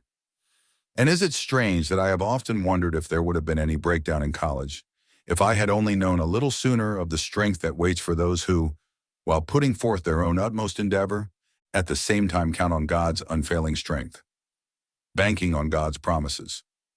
Isn't it strange that so many Christians, while believing theoretically in the reality and trustworthiness of God's promises, do not have the same sort of practical belief in him, which they show in the promise of their bank to pay them, on demand, the sum written down in their book of deposit. And banks have been known to fail in keeping their very limited promises, while God has never failed in keeping his unlimited assurances of blessing. For so many, the strange delusion that God's promises are not to be counted on in the same literal sense as the promises of our associates persists through life. But there are fortunate Christians who have their eyes open to the truth. And what a difference the knowledge makes to them. F.B. Meyer told in one of his public addresses of the transformation wrought for him when his eyes were opened to the truth. As a boy of 13, he had been a student at Brighton College. He was timid and sensitive, and the older students soon learned that they could make his life a burden to him. With a sigh of relief, he went home at the end of the first week of school. On Sunday, however, the thought that he must return came to him with a pressing force. How could he stand up against the older students? He was idly turning the pages of his Bible when he came to the 121st Psalm. How voraciously I devoured it, he said. How I read it again and again, and wrapped it round me. How I took it as my shield. And the next day I walked into the great expanse in front of the college so serene and strong. It was my first act of appropriating the promises of God. 3 years later, the student was agonizing because he wanted to be a minister, yet feared to plan for the work because his voice was weak, and he feared that he would not have the courage to speak. He had been asking God to show him his will and to help him in his difficulty. Then he found Jeremiah 1:7 and read it for the first time. With indescribable feelings, I read it again and again, and even now never come on it without a thrill of emotion, he said of his experience. It was the answer to all my perplexing questionings. Yes, I was the child. I was to go to those to whom he sent me and speak what he bade me, and he would be with me and teach my lips. Another man who had learned to accept literally God's promise, "Ask and it shall be given unto you," wrote gratefully of his experience. "My life is one long, daily, hourly record of answered prayer. For physical health, for mental overstrain, for guidance given marvelously, for errors and dangers averted, for enmity to the gospel subdued, for food provided at the exact hour needed, for everything that goes to make up life in my poor service. I can testify with a full and often wonder-stricken awe that I believe God answers prayer. I know God answers prayer. Cavillings, logical or physical, are of no avail to me. It is the very atmosphere in which I live and breathe and have my being, and it makes life glad and free and a million times worth living." A worker among his fellows in India stated the ground of his belief in God's promise to supply the needs of his people. The sentence was written while he was at home on furlough. "Whatsoever you ask, believe that you have received it, and you shall have it." The belief is not the denial of a fact, but rather the assurance that the petition is in accordance with God's will, and that He is as disposed to give as we to receive. Our reception of the gift depends on our holding on to His will. Now, the practical question is, what is God's will? Am I conforming to it? Through lack of faith, am I failing to receive and appropriate for myself and Satara what I and Satara need? Is it God's will that I should return and that there should be better paid work? More of it? More schoolhouses?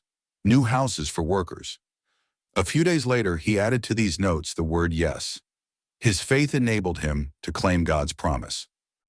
A Christian young man in Japan was accustomed to stand at the entrance to the park in Tokyo, offering Bibles and preaching the gospel. Years passed, and he saw no results of his work. Yet he believed in Him who had promised that His name should be exalted among the heathen.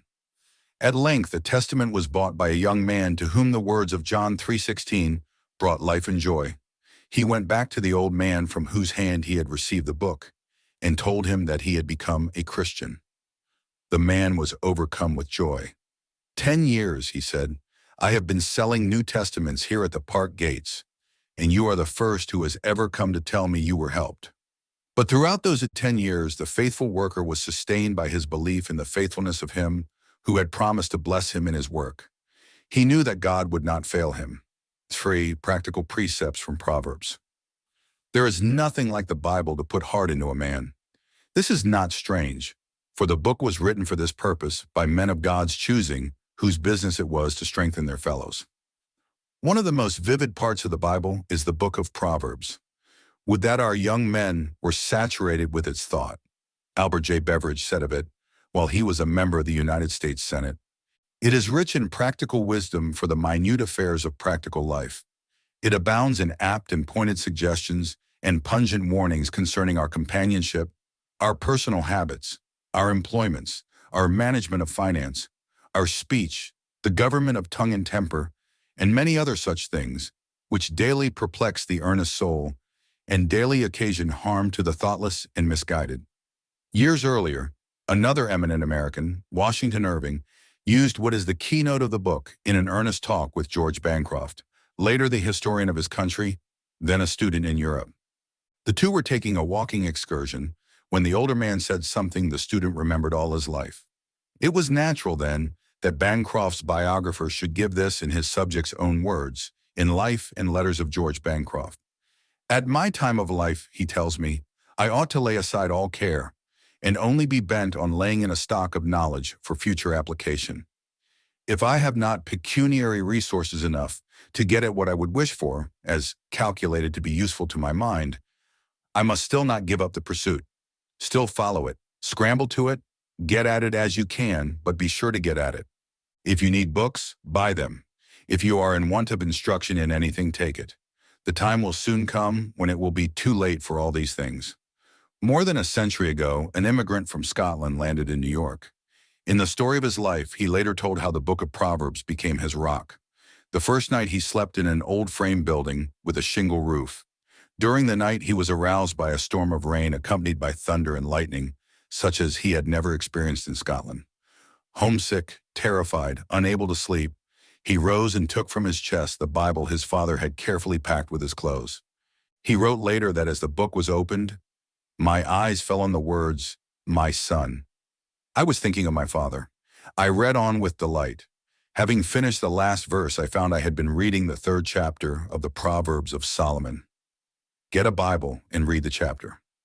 Then suppose yourself in my situation, sore in body, sick at heart, and commencing life among a world of strangers, and see if words more suitable could be put together to fit my case. I looked upon it as a chart from heaven, directing my course among the rocks, shoals, and storms of life. I went forth with a light heart to work my way through the world, resolved to keep this chapter as a pilot by my side.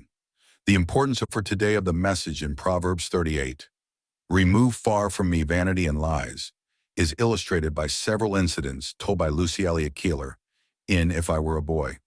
The son of a distinguished American recently entered business in New York, beginning at his father's request at the foot of the ladder and receiving the princely salary of $20 a month. At a time when his father's name was in everybody's mouth, the editor of a yellow journal sent for the son and invited him to join the staff. "You need not write any articles," he said with a smile, "nor do any reporting. Just sign your name to an article, which I will furnish you each day, and I will pay you $200 a month." The young man's reply was too emphatic to be accurately reported here, but it was to the effect that he would rather starve than pick untold dollars out of the gutter. A few years ago, an American commissioner occupying a house in the West Indies hired a man to wash the windows and another to scrub the floors. The bills submitted were for $12 and $7, respectively. "What does this mean?" was the astonished query. "$12 for a day's work? Man, you are crazy." "Oh," came the soft reply. "Of course, I only expect $1.50 for myself, but that was the way we always made out bills for the Spanish officers." "Take back your bills," was the American's emphatic reply, "and make them out honestly." The wisdom of the warning in Proverbs 27:2, "Let another man praise thee, and not thine own mouth," has seldom been more strikingly illustrated than at a large convention when several thousand people listened attentively as a speaker of reputation was introduced to them. He talked fluently for several minutes, then began to ramble. He made several attempts to regain his lost hold on his hearers, then took his seat. "I can't imagine what was wrong today," he said to his neighbor on the platform. "I had already what I felt sure would be a telling address, but somehow I couldn't say what I wanted." A sympathetic answer was given by the man to whom he had spoken, but if he had said all that was in his heart, this would have been his message. "I know you had a telling argument to present, for I read your manuscript, but you spent the first 3 minutes in talking about yourself. It was there you lost the attention of the people. They did not come to hear about you, but to learn of your master. And when you had put yourself in the foreground, it was impossible for you to present him with power." The speaker's mistake is repeated every day, not merely by men on the platform, but by everyday people in the home, in the school, and at work. It is fatal to usefulness to put ourselves in the foreground, but those who forget self and remember others are welcome wherever they go. Of getting close to the Bible. And one of the blessings that came to the world out of the anguish of the Great War was a new appreciation of God's Word on the part of many who had never paid much attention to the inspired book, and the formation of the habit of Bible reading by tens of thousands of those who were once heedless of God's Word. Absence from home. In hours of danger, privation, and suffering, open the way for testing Him who reveals His power to give infinite blessing by saying tenderly, "As one whom his mother comforteth, so will I comfort you." The sense of absolute powerlessness in the face of barbarism led to dependence upon God who holds the worlds in His hands. Realization of the uncertainty of life and familiarity with death made easy and natural the approach to the Lord of life and death. Probably there were soldiers who laughed at the words of Field Marshal Lord Roberts, spoken when the first British troops were crossing the Channel. "You will find in this little book, the Bible, guidance when you are in health, comfort when you are in sickness, and strength when you are in adversity."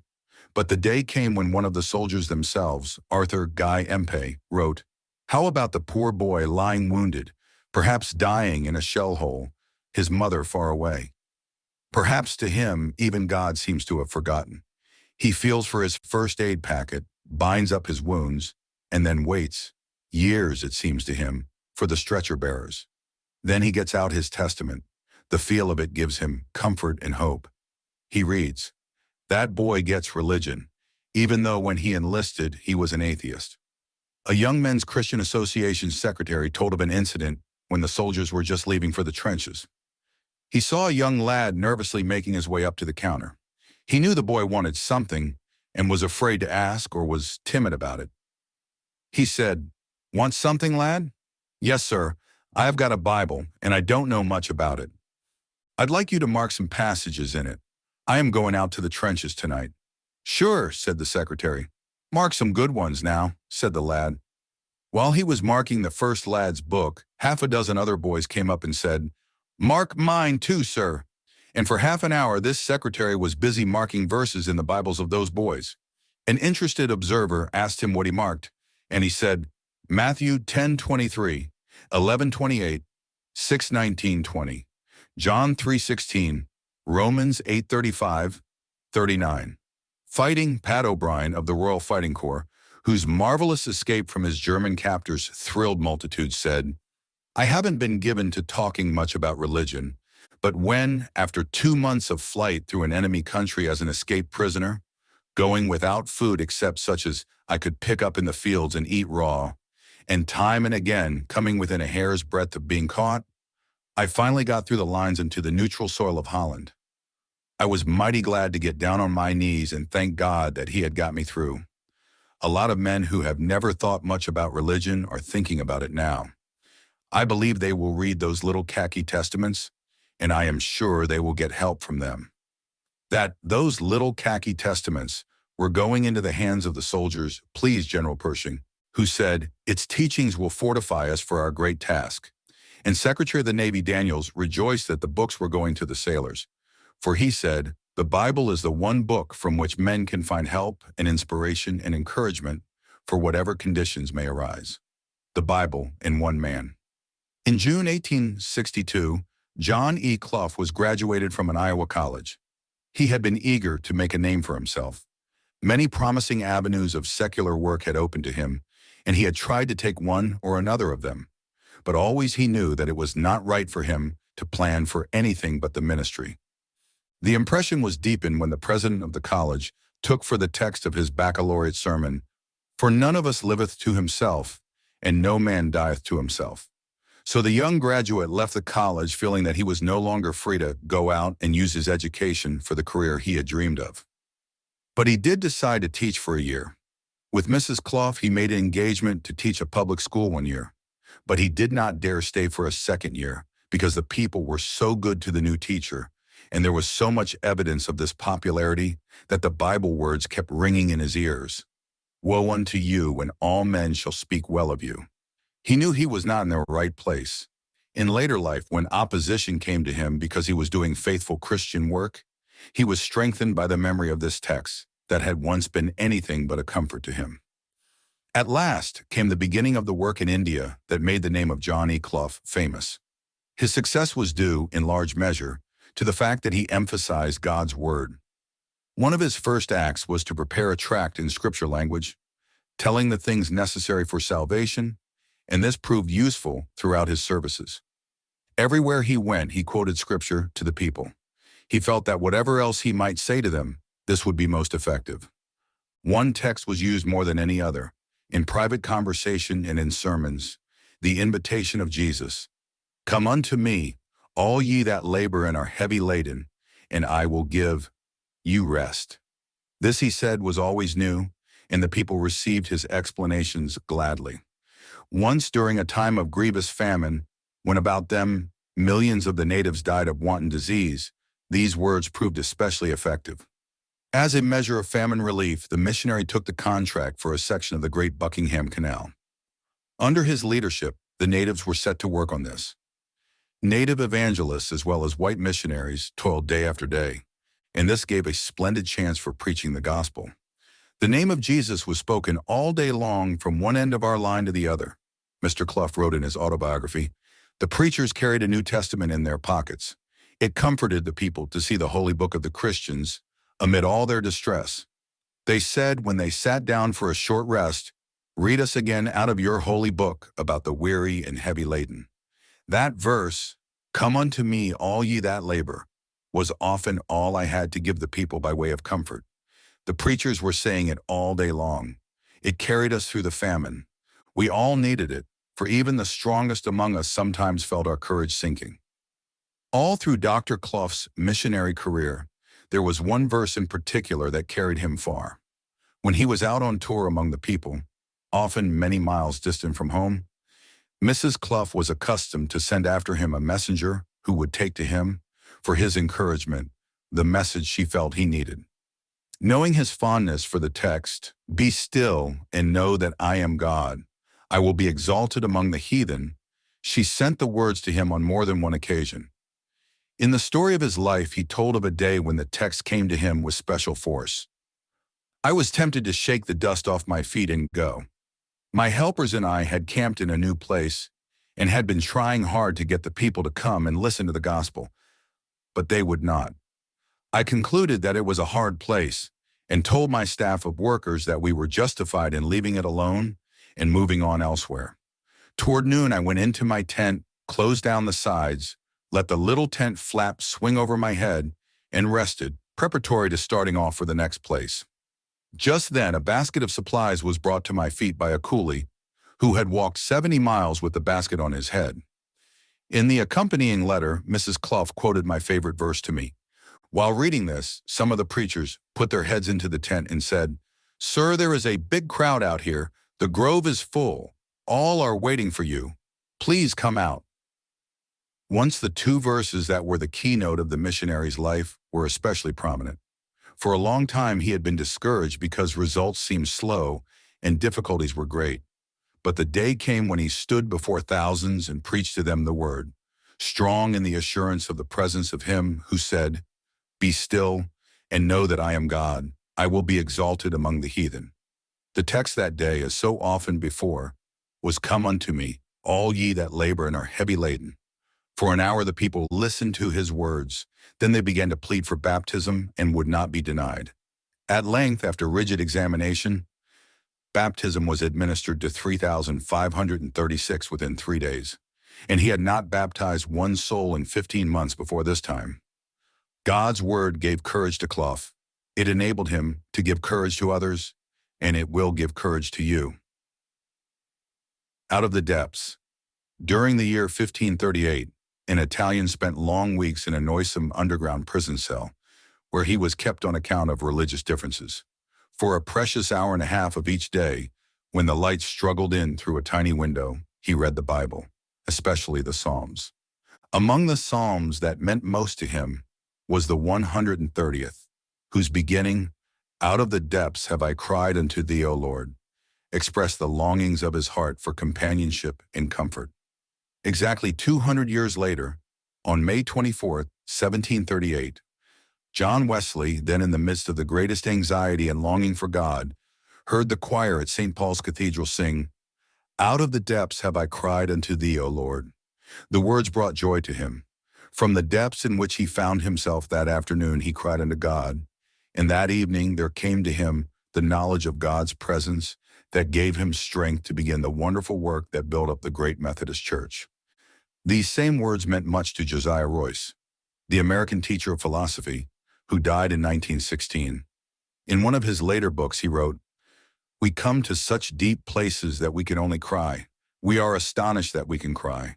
And then we become aware that our cry is heard, and he who hears is God. And so God is often defined for the plain man as he who hears man's cry from the depths." One who knew Professor Royce well wondered if he did not enter the depths from which he cried to God and receive such satisfying response after the death of his only son. In the same way, those who delight in the message of Psalm 130 wonder, what could have been the experience of depression that opened the way for his reception of God's blessing? We can only speculate about these things, but there is one thing of which we can be absolutely sure. There is no depth so low that the cry of one of God's children will not reach from it to the heart of the Father. No sorrow so crushing, no anxiety so overwhelming, no pain so intense, no difficulty seemingly so unsolvable.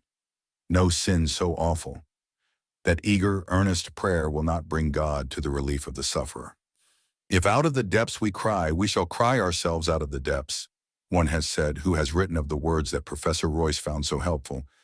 Then he asks, what can a man do who finds himself at the foot of a beetling cliff, the sea in front, the wall of rock at his back, without foothold for a mouse between the tide at the bottom and the grass at the top? He can do but one thing. He can shout, and perhaps may be heard, and a rope may come dangling down that he can spring at and catch. For sinful men in the miry pit, the rope is already let down, and their grasping it is the same as the psalmist's cry.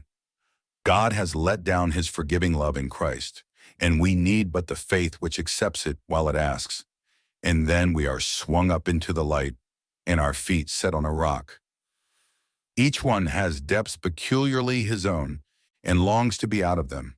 Then why not call to him who hears men's cry from the depths, with the quiet confidence of quaint old Herbert, who wrote, of what an easy, quick access, my blessed Lord, art thou! How suddenly may our request thine ears invade! If I but lift mine eyes, my suit is made. Thou canst no more not hear than thou canst die. We appreciate you listening. If you found this presentation valuable, please subscribe and enable notifications to receive updates on our latest recordings. This content has been produced by Utopia Academy for educational and discussion purposes. The ideas and opinions presented in this book are solely those of the author and may not reflect the perspectives of Utopia Academy or its affiliates. This audio and video material is protected under copyright 2024 by Utopia Academy.